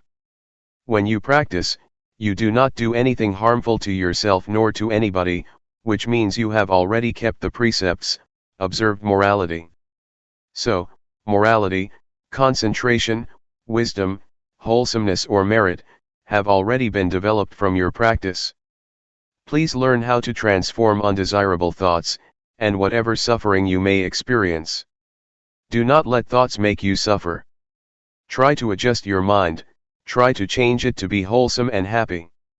You have to learn by yourself to solve your own problems, and if you keep solving your problems, you will have what we call wisdom. You will learn that you are your own master, you will know that your own self is your refuge, and this is the ultimate truth that everybody should understand. There is no refuge other than oneself. Any questions? Question: whenever there is a thought, you suffer because you develop more thoughts. Thoughts that stem from intentional thoughts are okay, I think. For example, if during the practice, you have a thought and know that you cannot improve yourself based on it, then you come up with something of how you want to improve it. Answer: yes, if it is a skillful thought, it will lead to wisdom. We should learn from thoughts without suppressing them, that is what we call wisdom or insight.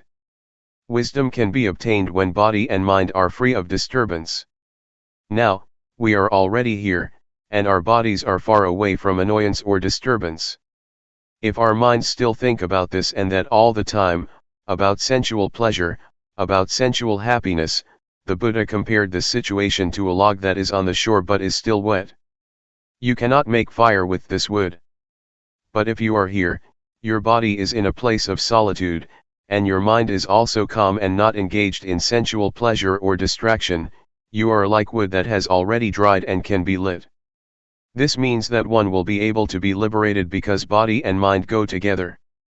The person who does not practice will keep thinking about the experiences of the past. But if we practice, our minds will be in order, they will keep knowing the present moment. And this mental attitude of knowing oneself, or knowing one's thoughts, will give the wisdom that the mind itself reveals, the truth that is manifested in mind. So, such practice will give rise to the wisdom that the Buddha suggested and praised. We are able to develop or attain a state of wholesomeness in the same manner that the Buddha did. We are able to abandon the unwholesomeness and the suffering that the Buddha was able to. What the Buddha attained is not something beyond our capacity. We can also achieve his compassion, his wisdom, and his purity. So, do not think that the Buddha's qualities are something out there. It is already in our capacity to develop them if we practice constantly. If we practice hard enough, his compassion, his wisdom, and his purity will be shared by us. Mindfulness meditation leads everybody to the same goal, just like Route 301 led everybody here. Anybody who practices mindfulness meditation will realize the same thing, the same wisdom. It does not mean that the Buddha knows one way, and the noble beings know something different. They know the same thing because they use the same road. Mindfulness meditation is the most important road to liberation. What we have practiced now is not a waste of time. Even though you have not attained wisdom yet, what you have done will produce results. You are going to create a karma, or conduct, that produces results. For example, when you raise your hand you become aware of it. Such awareness will not vanish. It will accumulate and it will enable you to attain something. So, keep practicing even if you do not gain insight during this 7-day retreat. That is okay, just never mind. Please continue your practice after the retreat, and it will certainly produce results. Question: could anyone reach liberation during this lifetime? Does it depend on the amount of effort you put in the practice? Is it hindered by the sankhara that you have accumulated? Answer: yes. It is possible for a person to achieve liberation, if one practices the Dhamma or the teaching that the Buddha suggested. That is to develop or train in a higher morality, in higher concentration, and in higher wisdom. We are capable of reaching that point. It is not necessarily obstructed or hindered by past actions. If we practice in the present life, we are able to liberate ourselves. I would like to ask you, is there tomorrow? The teaching of the Buddha is full of marvelous characteristics. It is what the Buddha practiced by himself, and it is beyond time. It can produce results beyond the limitations of time. It is what one can realize by oneself, and it can be achieved by anybody with no limitation, and only the practitioner will realize it. You cannot practice it for other people. This is what the Buddha said. There is tomorrow, but we do not know what the chances are for tomorrow, and we cannot do anything about tomorrow. What we can do is today. The past, or yesterday, is already gone and we cannot do anything for the past. What we did in the past is already in the past, we cannot do anything else now. So only today can we do something. Please try to make an effort to improve today. Do not pay much attention to tomorrow or to yesterday. Question: can we teach what we have learned to other people? Answer: we teach and we share what we already have. If we are compassionate enough, we teach compassion. If we are kind enough, we teach kindness. So you share what you have already attained or teach it to other people. There are many things that we may not have achieved yet, but we are able to do that. For example, we may not have read a book but we can still give it to other people. It is like food that we do not eat but share with other people. We do not benefit from it, but we can give the benefit to other people. We just try to help as much as we can. If we find children in trouble, we should try to help them as much as we can. There are many levels of Dhamma. If you live your life according to the moral precepts, you do not harm anybody, you do not kill, you observe the 5 precepts, you have already attained some level of Dhamma. So you can teach if you behave properly. But for the higher levels of Dhamma, one has to attain some level of insight in order to teach other people, but in reality nobody can teach anyone, we can only teach ourselves. Question: I have a question on seeing thoughts. Over the years, I have been practicing, worrying over the quality of thoughts. Thoughts can be strong and there may be many thoughts coming. I am wondering, if, over time, as I keep practicing, will the nature of my thoughts change so they are not as strong, not as quick, or will you just see the thoughts and they will improve? Answer: yes. The unintentional thoughts or undesirable thoughts that cause suffering will change. Their nature will change if you keep looking at them, and at the same time you may be more adept at looking and seeing. Your capacity to look and the nature of thoughts will both change, and your unintentional thoughts will improve. Everything is subject to change, even hatred, greed, and delusion will change if there are sufficient factors to produce the change. It is the law of nature that everything is subject to change, because everything depends on various factors. Luangpor Teean once made an analogy of the state of enlightened mind. An enlightened mind will not hold on to or attach to sensual pleasure, or anything that causes suffering. You just let it pass, let go of it. But if you are an ordinary person, you just grasp this greed, hatred, or sensual pleasure. Even if this is the anger which causes suffering, we still grasp it, and we enjoy it, enjoy getting angry. So, this is the mind of general people who never practice, they cling to happiness and suffering. People do not turn away from suffering, they cling to it and do not let it go. I ran a summer camp. The small novices had a quarrel and wanted to fight with each other. I tried to keep them from kicking and striking each other, but they still wanted to punch each other. They wanted to preserve the anger, they clung to it and would not let it go. So, this is the state of ordinary minds, of ordinary people. When the eyes of the enlightened one make contact with a form, a visual object, to see is just to see, there is no clinging to the form or to the visual object, it just falls down and suffering cannot exist. There is no attachment to the eyes or to the mind. But for ordinary minds, once the contact has been made, they cling to the noise, to the object, and cannot let them go.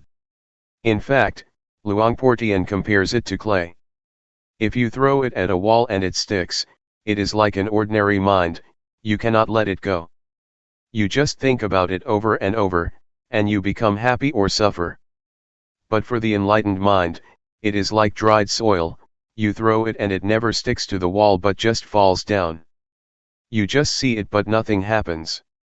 Question: is appreciation of beauty a judgment? Answer: that this is beautiful or this is ugly is just convention. The mind of the enlightened one is like the leaf of the lotus that cannot be stained by water, not even a drop. The enlightened beings live in the world but cannot be stained or polluted by the world. They do not cling to the world. They are beyond the world, but they live in the world. The lotus grows out of the dirty mud, but it will never be polluted or stained by the mud. It is very beautiful. This is the mind of the enlightened one. Question: why is happiness a suffering? Is it because it is unstable? Answer: if it is general happiness, it is suffering because it is subject to change. It is just convention. But supreme happiness, liberation, or enlightenment, is different. No happiness is greater than enlightenment. June 12, 1997. Foundations of Mindfulness. Please pay attention. We have been following the instructions that the Buddha gave in the sutta called Satipatthana, or the sutta about the 4 foundations of mindfulness, which covers all human activities. Human lives or human ways of conduct can be divided into 4, the realm of body, the realm of feeling, the realm of thought, and the realm of mind objects. There are a lot of details concerning these 4 aspects of a human being. Our bodies have experienced a lot of things, we have felt a lot of feelings, encountered various kinds of thoughts, and faced a lot of mind objects or mental impressions.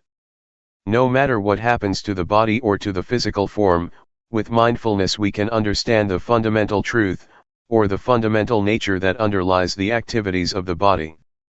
Mindfulness gives us insight into the nature of the body. The underlying nature, the fundamental law, that governs the physical realm is what we call, the 3 common characteristics: impermanence, unsatisfactoriness, and no self. Feelings are also subject to the 3 common characteristics. Every kind of feeling, whether it results from contact with the eyes, with the ears, with the nose, with the tongue, with body, or with mind, is subject to these 3 common characteristics. Ultimately, feelings have no self. We cannot take them to be a self or a person. If we do not understand the reality of feelings, we will be their slave. We will try to struggle for the pleasant feelings, we will try our best to protect whatever can give us pleasant feelings. A lot of people are busy possessing objects that provide them with pleasant feelings, but they will ultimately find that they cannot keep them all the time. They are subject to change, to vanish. The Buddha always stresses that a feeling is not self, it is not the person, it is not the individual, so do not take it to be a person or self. Worldly beings who do not practice cannot understand what the Buddha said, but we will be able to understand if we practice hard enough.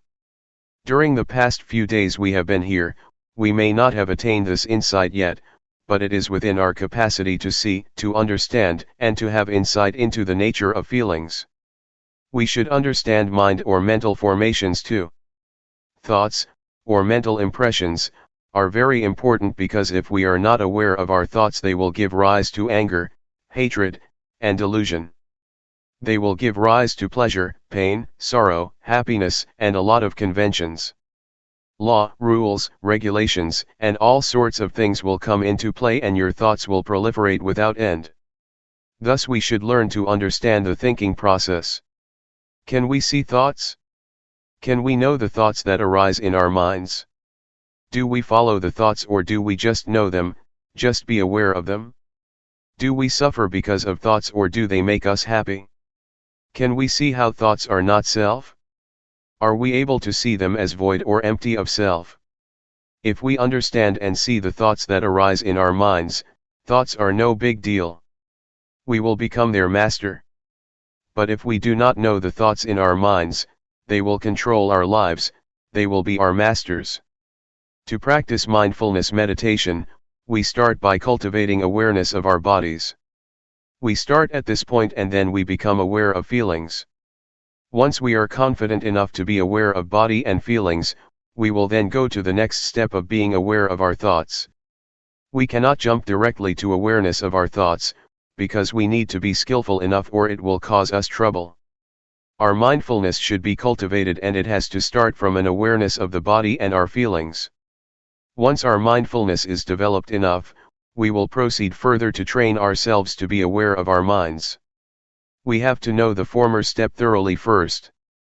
If we ignore the awareness of the body, and jump to the step of mental awareness, we will become easily lost in our thoughts. To handle our thoughts and mental impressions, we need to know their weak points. It is as thought we are going to handle a snake. Snakes are harmful, but the skillful person who knows their weak point can capture them without getting hurt. It is like handling an elephant.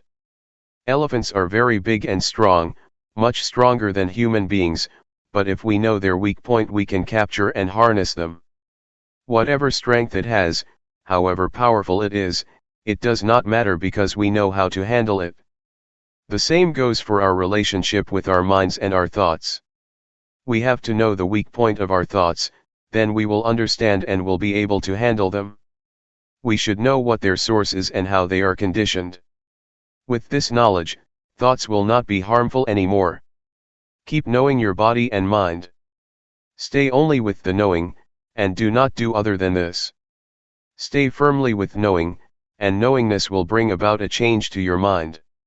We need not do anything to the mind or even the thoughts, but just pay attention to our awareness, the knowingness.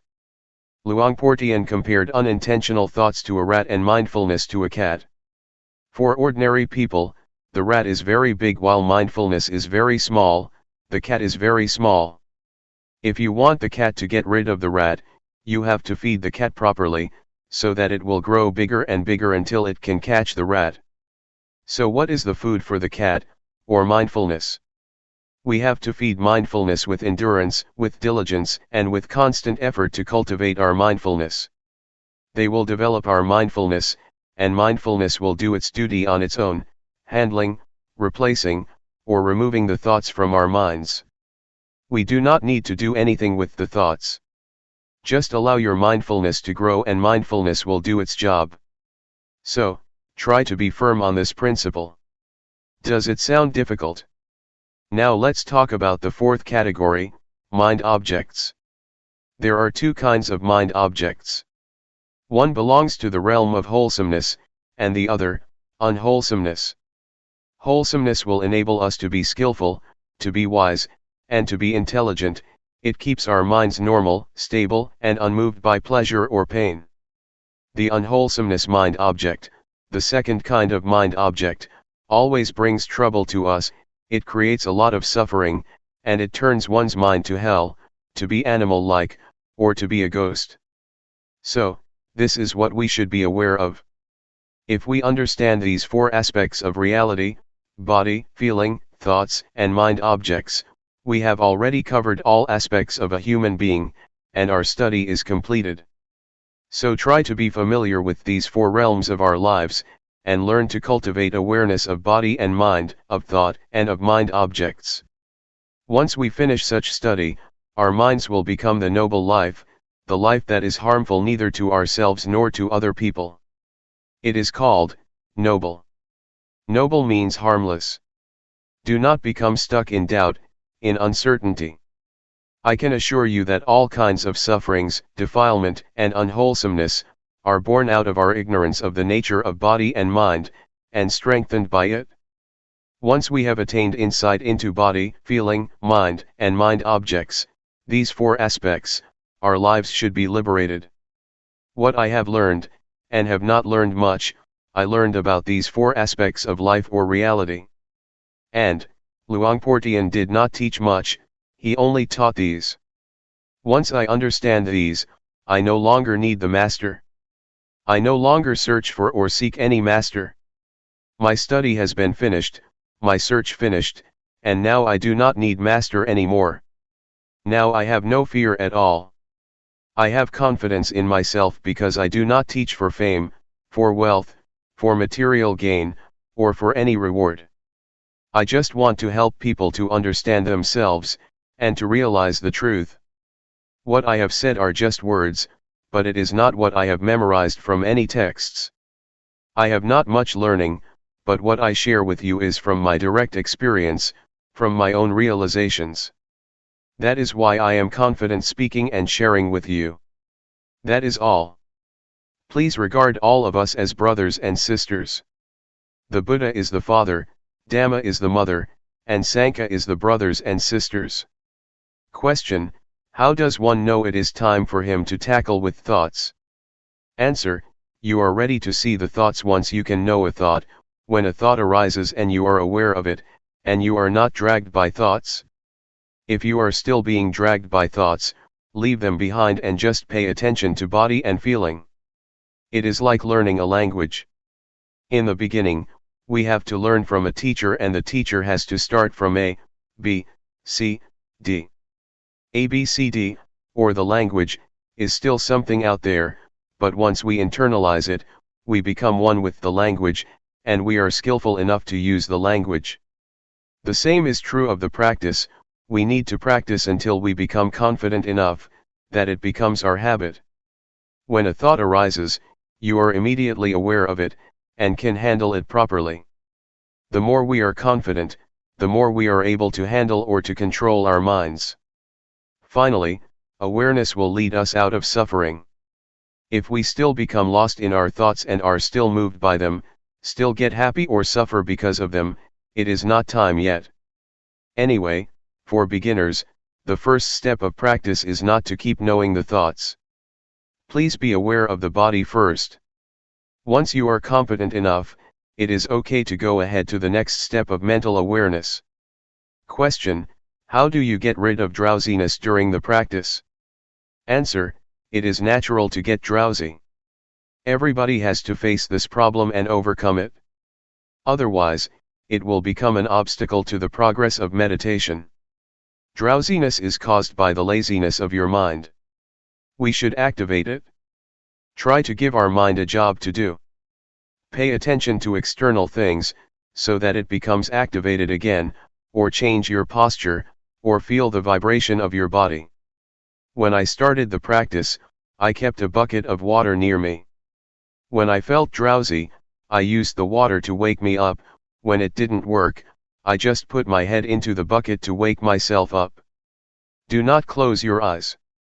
Do not yawn, close your mouth and resist yawning. Make your movements stronger, smile, refresh yourself, and feel confident and courageous. Defeat it and subdue it. There are 5 hindrances that obstruct us from making progress in our spiritual activities. The first one is drowsiness, the second is restlessness or agitation, the third is doubt, the fourth is sensual desire, and the last is ill will or hatred. Drowsiness is like indolence, restlessness is like mischief, naughty, or stubborn, doubt has a nature of no self-determination or no resolution. These are the 3 dominant qualities of the mind during our progress. What the Buddha said is already in ourselves. He taught our reality. Question: on the conventional level, we have a saying, follow your heart, not your mind. Answer: it is the wholesomeness in our mind and in our hearts that tell us what we should do. We should transform anger to compassion, suffering to happiness, and agitation to peacefulness. It is wisdom that tells us what to do. If we know this is good or this is bad, if we know this is harmful or this is not, we do what is good and unharmful. I do not know whether you call it heart or mind. Just follow it. Question: just follow it and act on it? So it will not create any cause and effect? Answer: oh, sure, if it is a good cause, if one is mindful, if it is not harmful to oneself and others, it is a good karma. If it is harmful to oneself and to others, that is a bad karma, a bad deed. Question: should we just follow the middle path, if we are not sure whether it is a good cause or not? Just sort of ignore it and not act upon it? Answer: don't worry whether it is from mind or from heart. If you know it is harmful, avoid it. If it is good, act on it. We do not know, and we do not have such an expression in Thai, at least not one that is popular among the Buddhist monks. We often follow the heart and create a lot of problems. It is a different cultural orientation. Question: how does mindfulness work? Answer: you will realize it after you see it very often. You will realize, oh, it is like this. It is a matter of how frequently you see it. Avoid thinking, analyzing, or reasoning. Watch your body until your mindfulness is developed enough, and your mindfulness will be like a fire alarm, a smoke detector.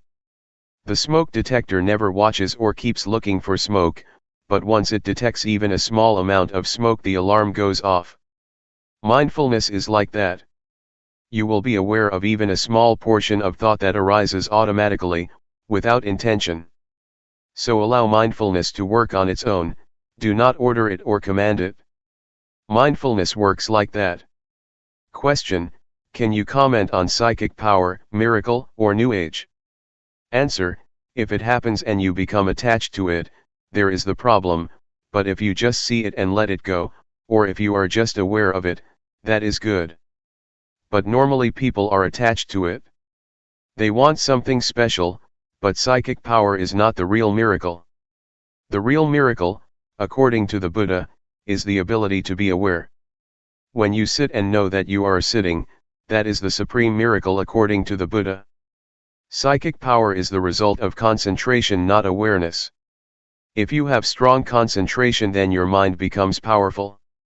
Monks or people who practice mindfulness meditation seldom attain this power, but it is a shortcut to enlightenment, because you are unlikely to be distracted by psychic power, so you go ahead. Otherwise, you see flowers, you see shopping centers, you make visits, and then progress is delayed, but the delay is enjoyable. As for New Age, do not pay attention to things out there. They are just technology.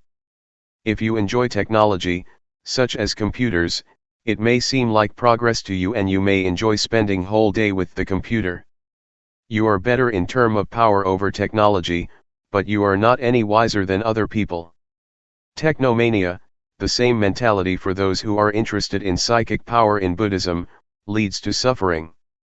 June 13, 1997. Lifetime practice. We have already studied the sacred Buddhist texts, especially the text on the four foundations of mindfulness. We practice through our experience, which is in reality the sacred text that is already in ourselves. With our practice, we have investigated into the text which is the experience in ourselves. We have investigated or trained ourselves to be aware of body, feeling, mind, or thoughts, and mind objects, the key points in this sacred Buddhist text. How can we see them? We see these four phenomena through mindfulness. With mindfulness, we are able to understand the reality of these four aspects. We have to cultivate mindfulness or awareness in order to see these four aspects of reality, otherwise, we cannot have understanding. We cannot know body, feeling, thoughts, and mind objects with intellect, nor through reasoning or analytical mind. The only way is to realize, to experience ourselves, then the realization will arise. We have explored the realms of the body, feelings, mind, and mind objects. In fact, there are many details in the realms of body, feeling, thoughts, and mind objects. The more we practice, the more we experience the reality of these four realms, the more we are familiar with the sacred Buddhist text. Keep trying. Keep practicing, so that you will be familiar with awareness, and gain an understanding of the nature of body and mind, of the condition of body, and of the activities of body and mind. You will achieve insight into body and mind, and will have a thorough understanding of body and mind. If you reach that point, you will have already finished the study of this text, this sutra, and you will be able to handle feelings properly. Feelings are everywhere, but I would like you to be stable like stones. Stones are here, stones are there, stones are everywhere, in Thailand, and in America. Stones are the symbol of stability, of constancy, of normality. So, if you handle feelings properly, and know not to be moved by whatever feeling it may be, or whatever feeling you may experience, your mind will be normal and constant, not getting high or low because of feelings, pleasant or unpleasant. If we do not know the nature of feelings clearly, we are going to be their servants. We will run after feelings, struggles for pleasant feelings and run away from unpleasant ones. Feelings, especially pleasant feelings, can lead to war. They bring a lot of consequences. Our lives will be dependent on pursuing pleasant feelings. That is why suffering arises. So, please understand feelings properly. Everyone has body and mind, and we have to stay with body and mind. We also all share the same feelings and mental impressions. They are present in all of us.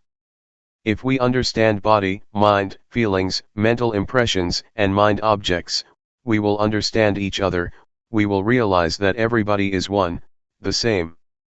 So this sacred text can be applied universally. The Buddha has already laid out the formula to understand human beings, to understand ourselves. So, please try to learn the sutra, this text, through our practice in cultivating awareness and mindfulness. If we know this reality thoroughly, completely, our search for the meaning of life is complete. We have already graduated, there will be no need to study anymore. We get high or low, depressed or happy, feel pleasure or pain.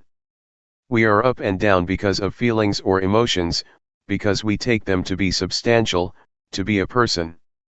We make them personal because we do not understand the real nature of these mental impressions. Somebody may feel, during the practice, that they are tired. But if you understand mental impressions clearly, you would rather say, tiredness is present in me, not, I am tired. We do not take tiredness to be ourselves or to be a person. So please develop an observer in your mind, within yourself. Just see the feeling, acknowledge it, notice it, don't identify with it, and you will learn how to be free of it. So, keep looking into yourself, keep observing, keep seeing, and you will be free, will see, will understand its real nature. If you see it frequently, the truth of body and mind will reveal itself for us to see. Actually, the truth reveals itself at every moment, but since we do not know how to see it, we miss it. There are a lot of consequences of not understanding the truth of body and mind. Defilement, anger, hatred, delusion, selfishness, and suffering, are all results of our inability to see body and mind properly. So, it is very important to learn seeing body and mind, to be aware of body and mind. Thought, or the thinking process, influences our speech and our conduct. Thus produces a lot of consequences and affect people in various ways, from one person to another, forming chain reactions. So, simply put, thoughts can produce a lot of consequences. But if we see the thoughts and understand their nature, they will not have as much influence or consequences. Unintentional thoughts cannot last if you see them, if you are aware of them they are not substantial. Once we are aware of them, they just fade away, so do not think they are substantial. Just be aware of them. They cannot produce consequences. A thought has no end, it is always concocting reality. If we do not know the way of the thought it will start another one and another, without end. There is a story of a dog in a monastery. Sitting under the staircase, the dog saw a monk returning from the alms round with food. It thought the monk very lucky because he could get food easily. After finishing his breakfast, the monk gave the leftovers to the dog. The dog had the idea that being a dog is even better, it can have food easily without having to go through the village. But after a while, a monastery boy beat the dog and the dog changed its mind, I would like to be the boy because he can beat the dog, he is superior to the dog. After the boy went to sleep, a fly buzzed over him, and the boy made a fuss trying to get rid of the fly without success. So, the dog thought being a fly would be better because he could disturb the boy, and the boy would not be able to get rid of it. A while later, though, the fly flew to the dog's mouth, so the dog just stretched his tongue out and caught the fly. He finally realized that to be a dog is better because he could overcome the fly. This is the concocting mind, the power of compounded thinking without end. We change our minds all the time. In a thought itself, there is truth, the truth of the thought, the cause of suffering as well as the cause of happiness, the truth of the way, the suffering and the way out of suffering, the truth of attachment and the truth of detachment.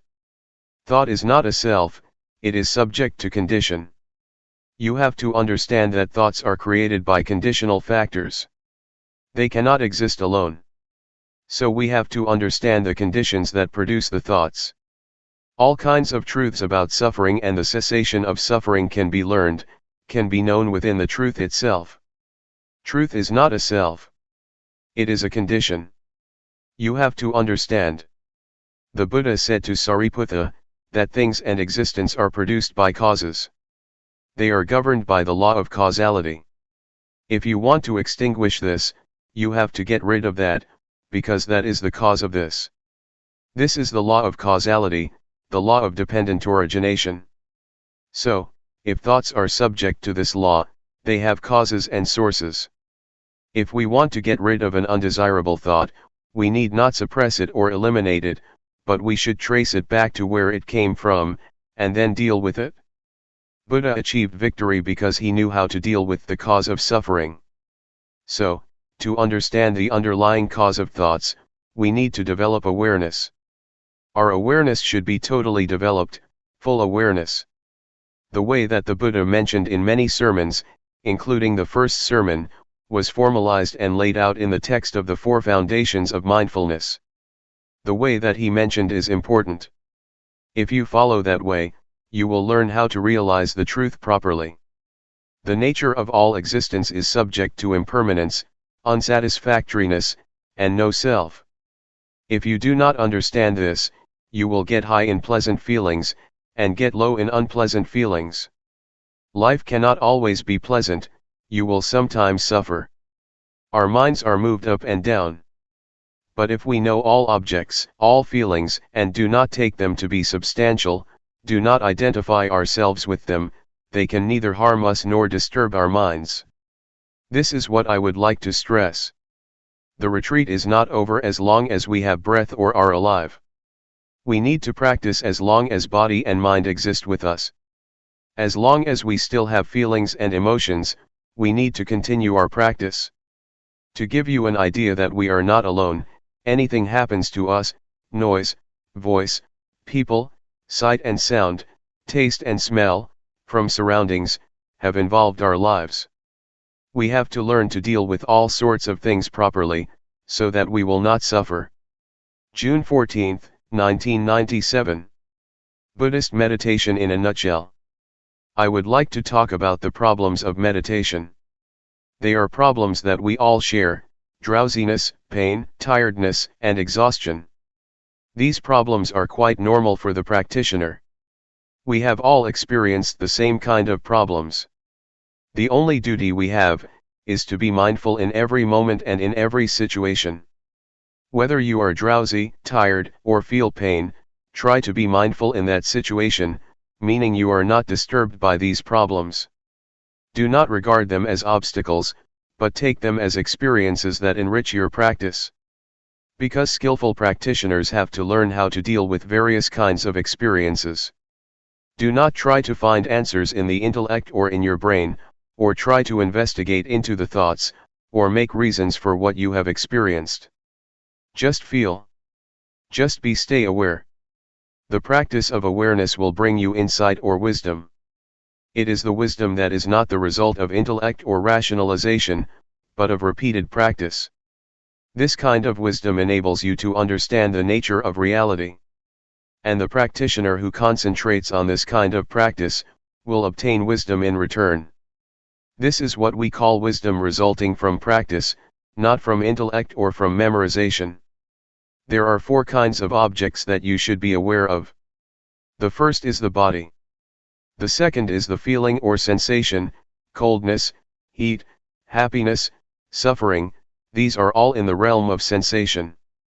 The third is thoughts, and the 4th kind of object is what we call mind objects.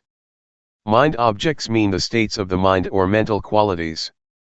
They include 5 hindrances: sensual desire, ill will, sloth, anxiety and doubt, and 7 factors of enlightenment: mindfulness, truth investigation, effort, zest, calmness, concentration and equanimity. Be it a wholesome or unwholesome object, just be aware of it. So train yourself to be aware of these 4 objects over and over. If you are not mindful, the body will bring you suffering and a lot of problems, feelings will create a lot of problems for you, as will thoughts and mind objects. So, it is crucial for us to be mindful with respect to body, feelings, mind, and the mind object. And this will give you insight. The more you are aware, the closer you are to insight. That is why we call this practice insight meditation, the meditation that brings you insight. The first level of the enlightened one is called Sotapanna. It means one who has entered the stream of enlightenment. The first level of the enlightened one is one who is free from or lets go of the first three fetters. The first one is a false view of person or false view of self. It means the view that this body belongs to me. This body is me, this body is myself. You take this body as me or mine, or take me as being in the body, or take body as being in myself. You take this body as substantial. But, if you attain insight into body and mind from this method of meditation, you can liberate yourself from this false view of self. The second fetter is uncertainty, skeptical doubt.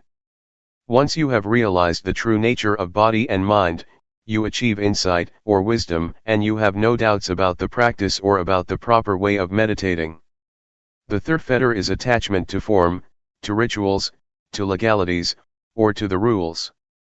This practice is good, is correct, that practice is not good, not correct.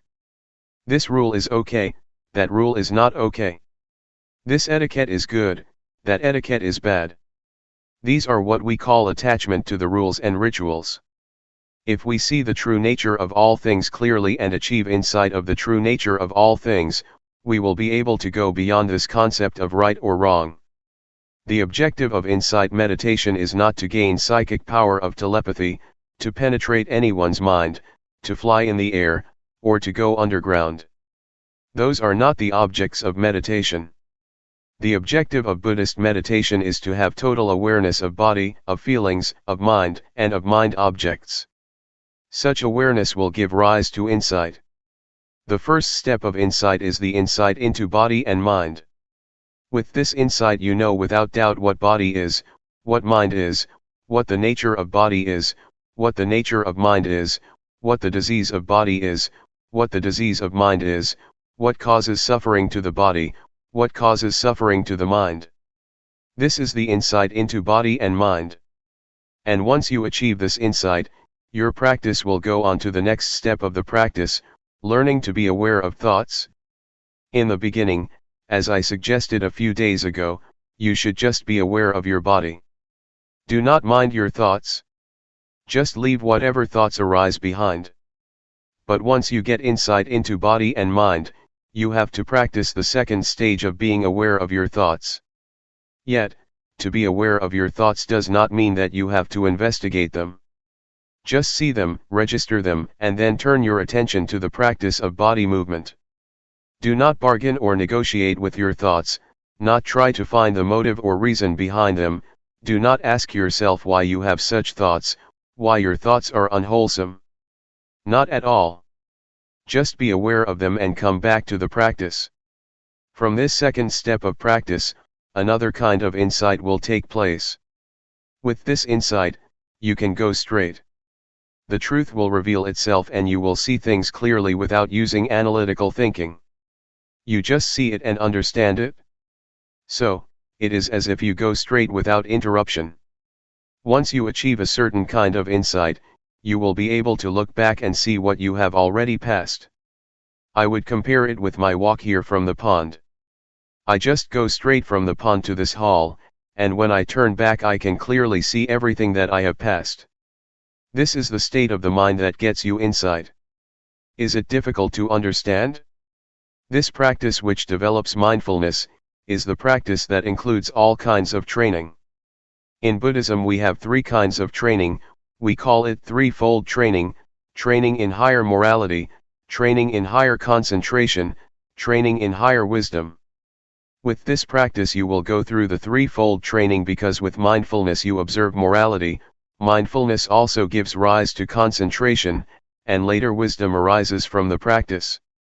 Once you achieve the insight that I mentioned, you will have no doubts about evil or goodness, and you will have no doubt about religion, what Buddhism is.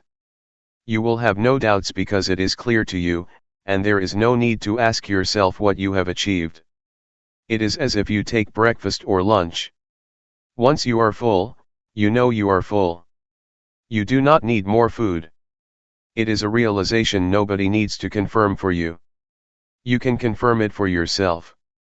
It is all right or good for you to experience drowsiness, frustration, and anxiety, because they help you learn. They come for you to see them, and the more you see them the more you will understand, just as the more often I see you the more I know you. I cannot mistake anybody for you.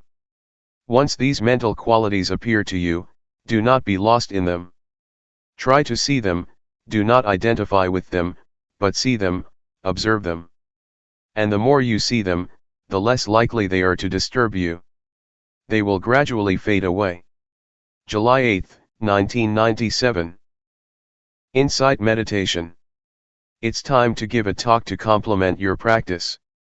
We are practicing meditation to develop mindfulness, according to the system that the Buddha developed. This system of practice was not invented by Luangpor Teean or by anybody else, but was developed thousands of years ago by the Buddha. It is called insight meditation or Vipassana meditation. It is different from the calmness meditation, that was developed even before the time of the Buddha. The primary aim is to develop insight through mindfulness. The mindfulness that we experience or have already developed, is the same mindfulness that the Buddha experienced. And the body that we are going to be aware of, is not different from the one that the Buddha used as an object of meditation. The feelings or the sensations that we need to be aware of are also the same that the Buddha meditated on. And all the hindrances that we encounter, be it anxiety, uncertainty, indolence, anger or sensual desire, are also the same that the Buddha faced and overcame. So, what we do is not far from what the Buddha did or experienced. There are two objects that we have to be aware of, body and mind. That which moves is body. The hand's movement is the body's movement. That which receives sense impressions or that which think is the mind. The primary objective is to enable us to be aware of the body in the beginning.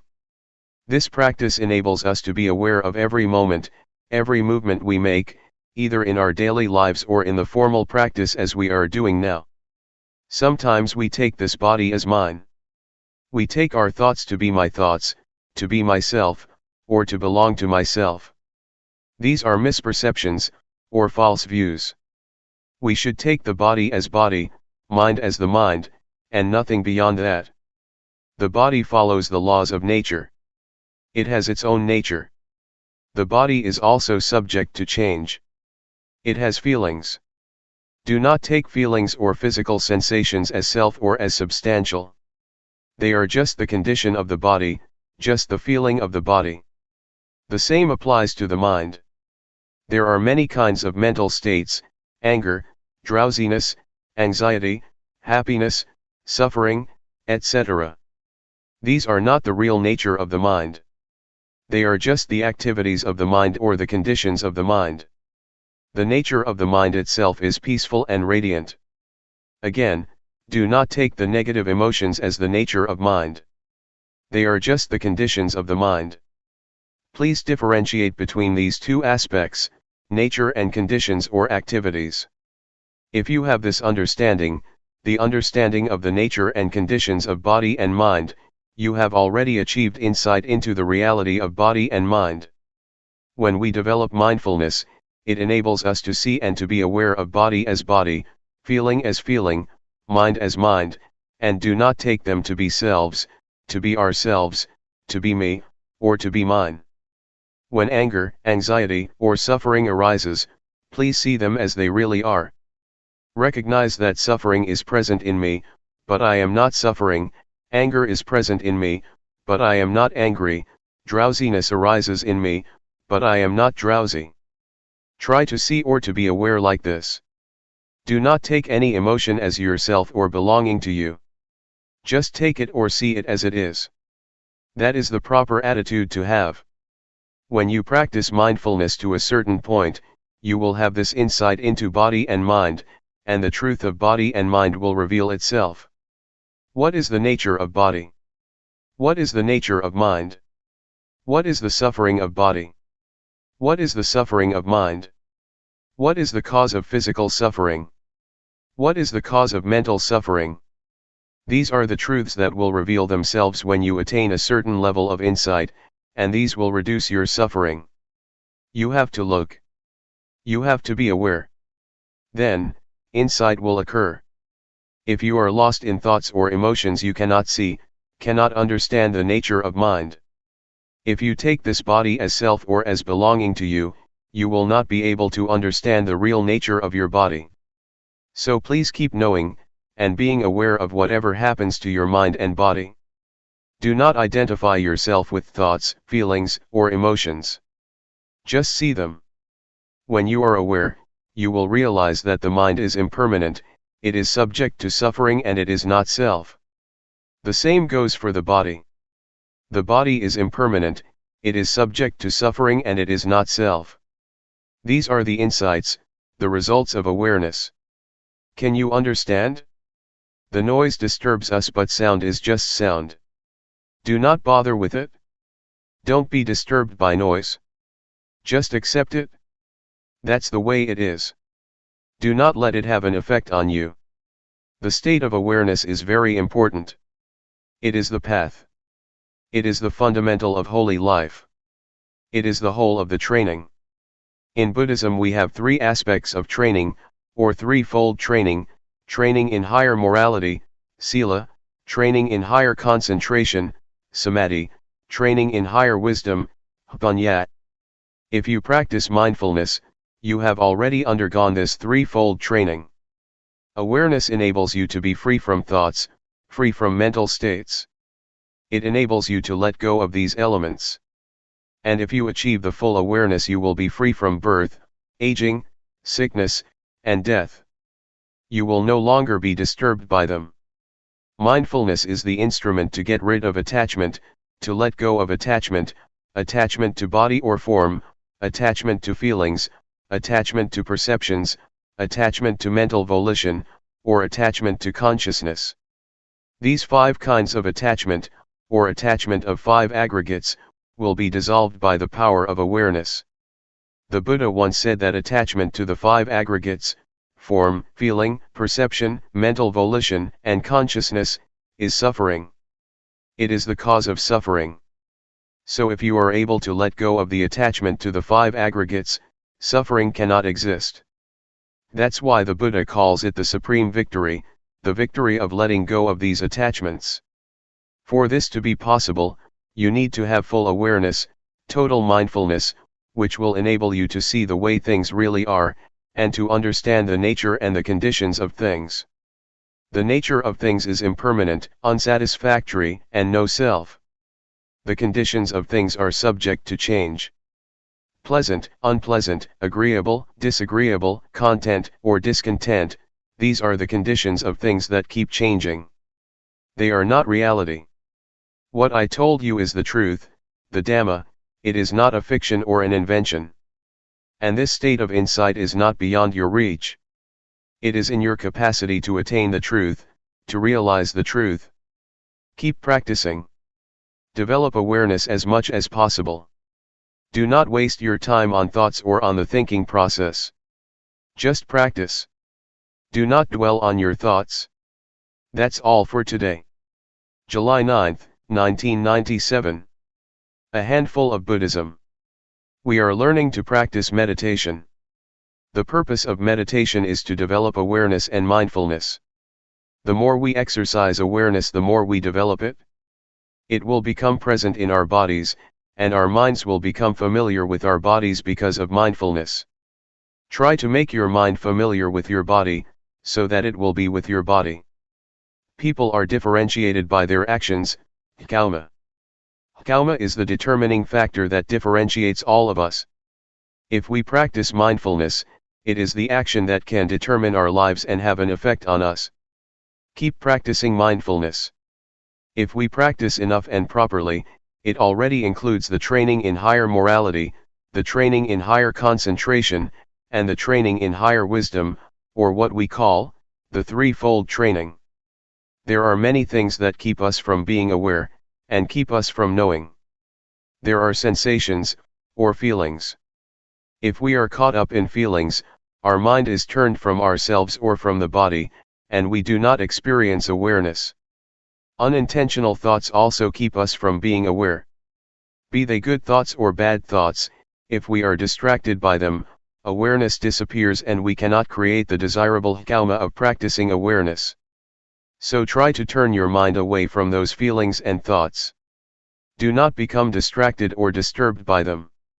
If you become aware and keep knowing your body, you will realize later that the unintentional thoughts are like the garbage. They are undesirable and we are no longer tempted by them as before. We do not refuse or reject feelings or thoughts, but we are not to be caught up in any of them. Mindfulness enables us to be aware of these feelings and thoughts, and mindfulness enables us to bring the mind back to the body's movement. We keep knowing, keep being aware, and keep returning our attention to our bodies, rather than being lost in our feelings, emotions, or thoughts. These will give rise to insight. We will see clearly that the unintentional thoughts are garbage that cannot trick us anymore. Formerly we may have enjoyed thinking the thoughts, falling into them, getting caught up in them. But once we see them as garbage, we feel ashamed of ourselves, and we no longer want to bother with them. This is the insight that you can achieve from thoughts themselves. They give you this lesson. When thoughts arise, just be aware of them. And I myself, as I told you yesterday, have been caught up in thoughts for many years, never aware of how they determined my life. But one day I was suddenly aware, I suddenly understood. I suddenly bumped into a thought, saw it face to face, and finally overcame it. My thoughts could not tempt me or trick me anymore. This was the decisive victory. Before that, I was the slave of my thoughts which concocted greed, hatred, and delusion. With thoughts, greed, hatred, and delusion arise. A lot of thoughts become the consequence of those defilements. Once I understood and saw the thought clearly, I became its master. The thoughts cannot be my master anymore. This is the insight, the result of accumulated awareness. The four categories, body, feelings, mind or thoughts, and mind objects, keep coming into our lives. We experience all of them. During practice, they keep coming, keep arising, and keep disturbing our minds. We do not know how to deal with them because we do not have enough mindfulness. But if our mindfulness is strong enough, they just come for us to learn and see their nature clearly, to see that they are temporary states of mind. There are two kinds of nature, the nature of body and mind, and the conditional state of body and mind. These are the two aspects of body and mind that we can realize, that we can understand. Later we can see where thoughts come from. Where are they? What is their source or origin? What is their stronghold? We can know it all. We will also be able to know the three characteristics, impermanence, unsatisfactoriness, and no self. We will know what they are, and we see everything in terms of them. This insight is possible because of the mindfulness that we keep developing. Everything that we experience can be put into two realms, body and mind. It is all related to these two realms, body and mind, and no more than that. When we are aware of the body and mind, we can see the two aspects that I mentioned earlier, the true nature of body and mind, and the conditional or the temporary state of body and mind. For example, feelings, whatever they are, heat or cold, pleasure or pain, happiness or suffering, these are not the true nature of body and mind. They are just the temporary states or conditions that keep changing. This reality or insight will reveal itself. These are the insights that keep coming to the mind. Be attentive to your practice. Do not bother with the practice of other people, looking to see how they practice, or how long they practice, or how well they practice. Don't worry about whether you yourself are practicing rightly or wrongly. Just keep knowing. Just maintain awareness. Just stay mindful. All your problems will be solved on their own. After you have progressed to a certain extent, you will find that many problems just disappear on their own, like drowsiness or scattered thoughts, etc. Mindfulness is the only fundamental of the practice. Just stay firm with mindfulness or awareness. There is no more than that. With mindfulness, the factors in codependent origination can come to their end. When you have contact with the world and have feelings, they will not produce defilement or any consequences. They just stop there if you have mindfulness. But if you do not have mindfulness, they will produce other factors. So just let the progress of codependent origination stop at the stage of feeling, and there will be nothing more. Once insight into body and mind arises, delusions appear, and the truth will reveal itself. After you have insight into body and mind, another insight will result, the understanding of conventional reality and the ultimate truth.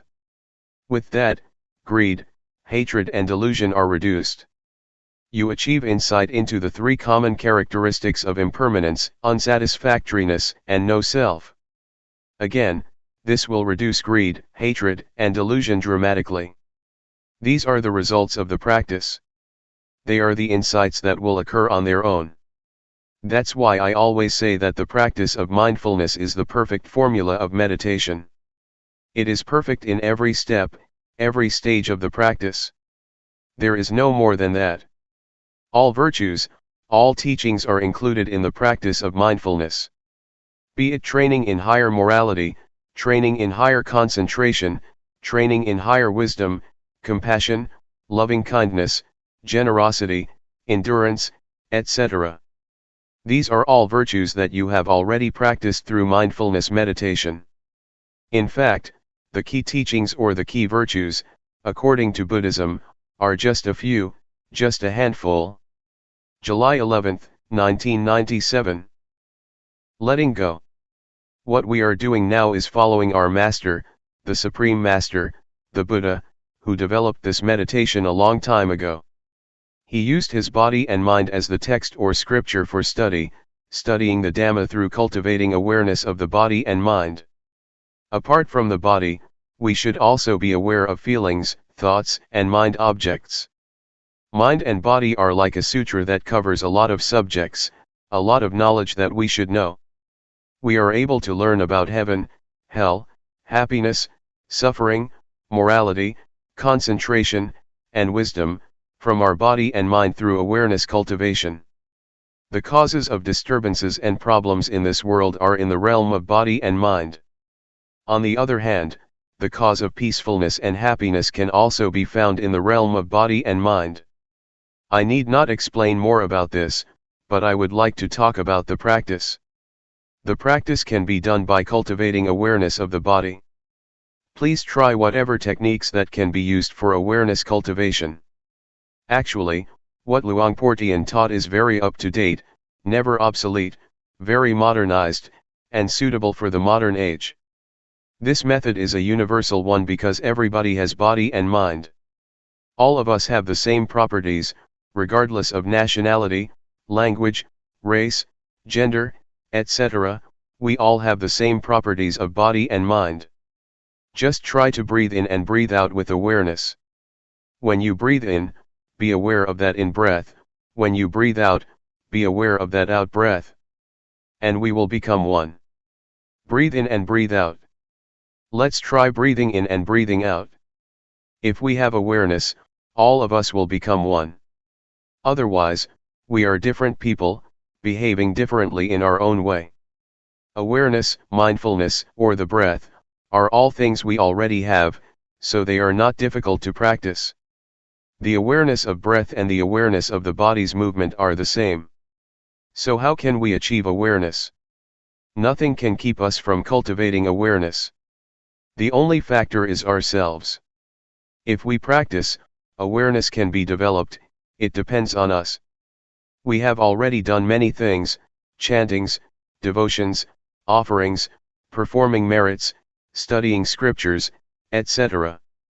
Another thing that we should do is practice meditation. What Zhuangyan Monastery has done is to follow the path of the Buddha, encouraging people to practice meditation. Although not many people are interested, it is a good activity. Other Buddhist practices such as offering food to the monks, offering materials to the temples, observing the precepts, or studying the texts, are not lacking in society. What we lack is awareness. We have problems regarding the body and mind. We suffer because of body and mind. Greed, hatred, and delusion arise because we do not know how to deal with body and mind properly. For example, delusion occurs when the eyes or ears make contact with a sight or sound, and we are not aware. When you have awareness, forgetfulness and delusion just disappear. They are opposites. When awareness arises, the forgetfulness cannot stand. It just disappears. I would like to ask all of us, which, up till now in our lives, has been more powerful, awareness or forgetfulness? It is not difficult for awareness to arise if we start counting on ourselves. Buddhism starts from the individual, transforming the individual first. You need not change the environment or to ask the environment to change at the outset.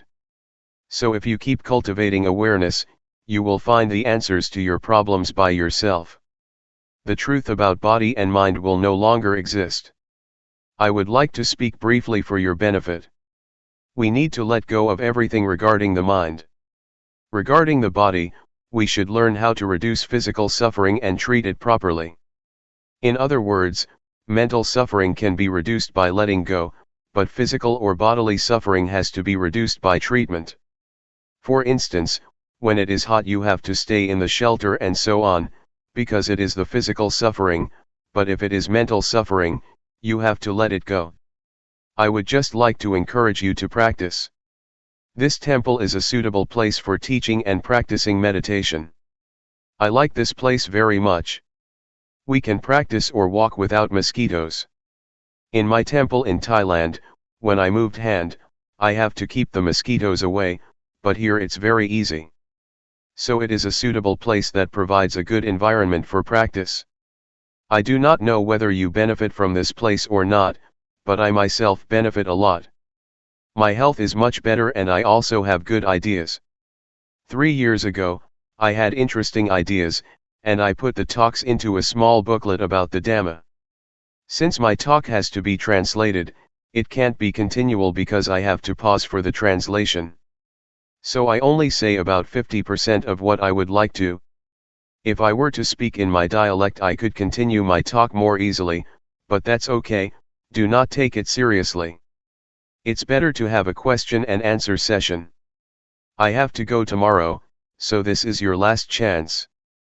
Question: what should I do when I have no thought during the practice, and what should I do when I am aware of my body's movements but all kinds of thoughts arise simultaneously?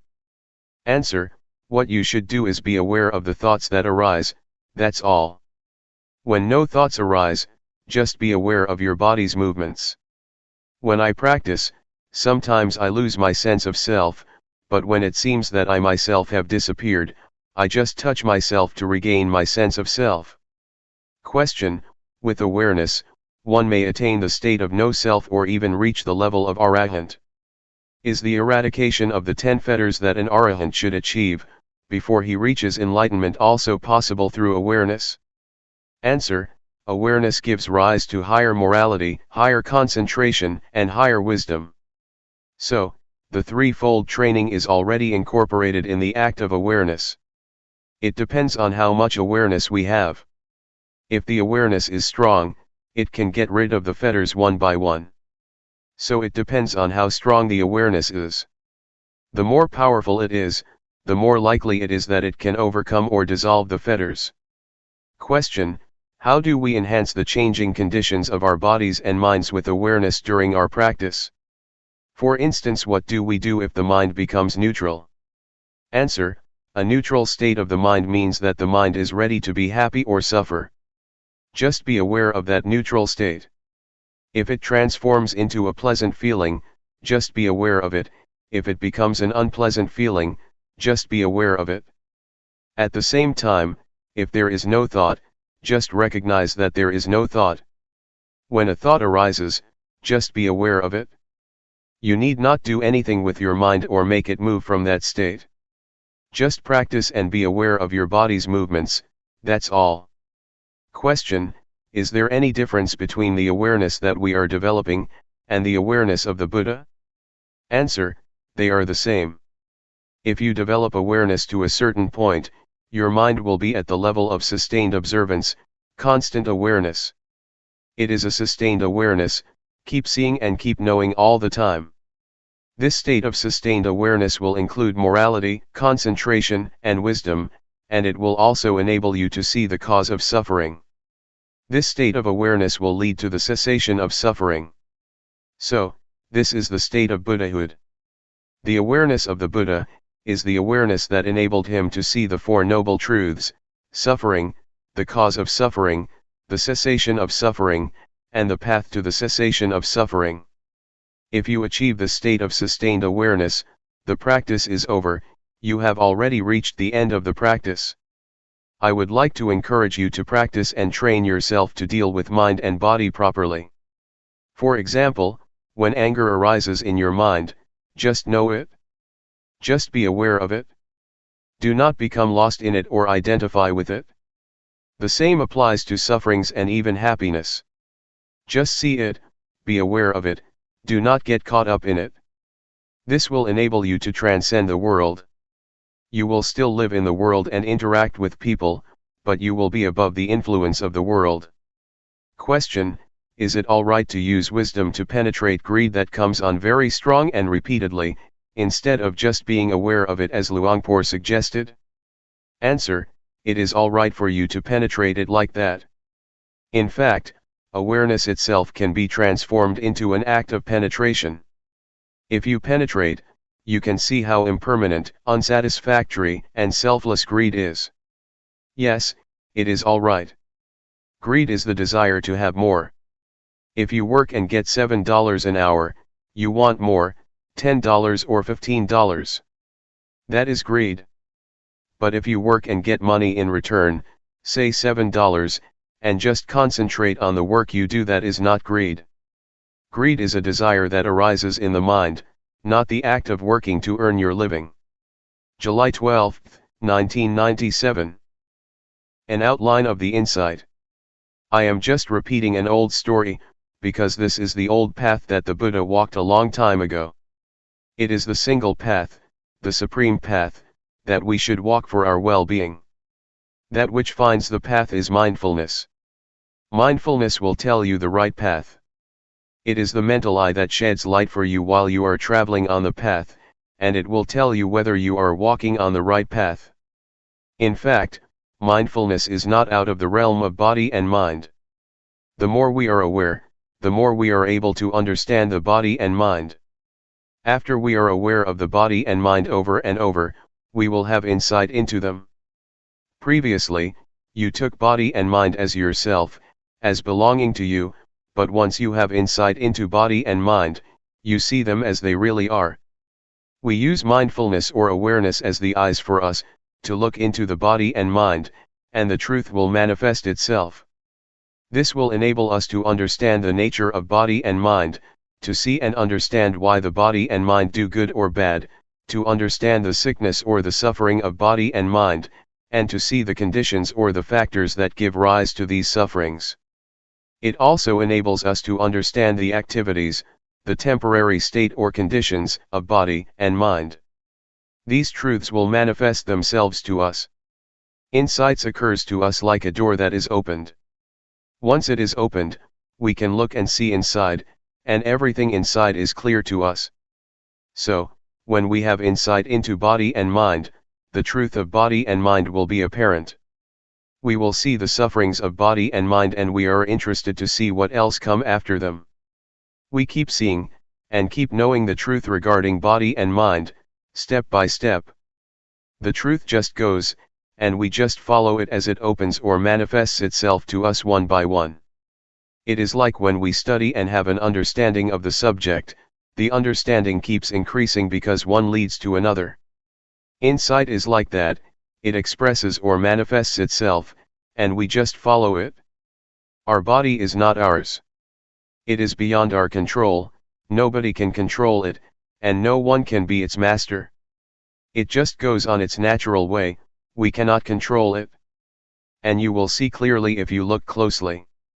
You will be aware that feelings and sensations are constantly arising.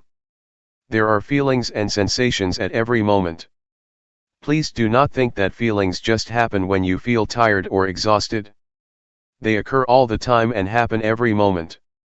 They arise and cease, continually. The continuity of sensation is like a flow. In fact, we have already suffered enough from this continuity. Moreover, we still bring other sufferings into our minds. We suffer when we are subject to old age, sickness, or death, when we experience the undesirable, when we depart from the desirable or beloved ones, or when we cannot fulfill our wishes or cannot reach our expectation. These are all conditions of life that we grasp because of our ignorance, which gives rise to more suffering. But once we know the truth, the reality, these phenomena cannot affect us. Once we know, we just let go. The knowledge which results from meditation is not just knowledge because it also transforms our lives. When we look into it, we realize the truth that is inherent in body and mind. And it just manifests itself.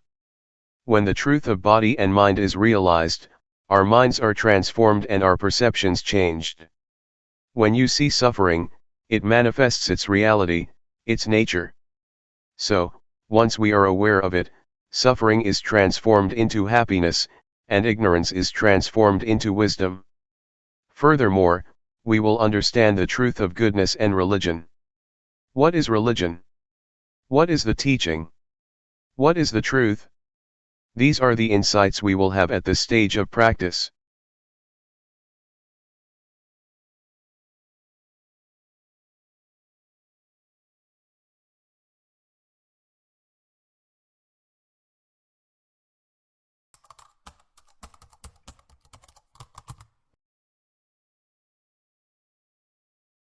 May all beings be at ease. Whatever living beings there may be, whether they are weak or strong, omitting none, the great or the mighty, medium, short or small, the seen and the unseen, those living near and far away, those born and to be born. May all beings be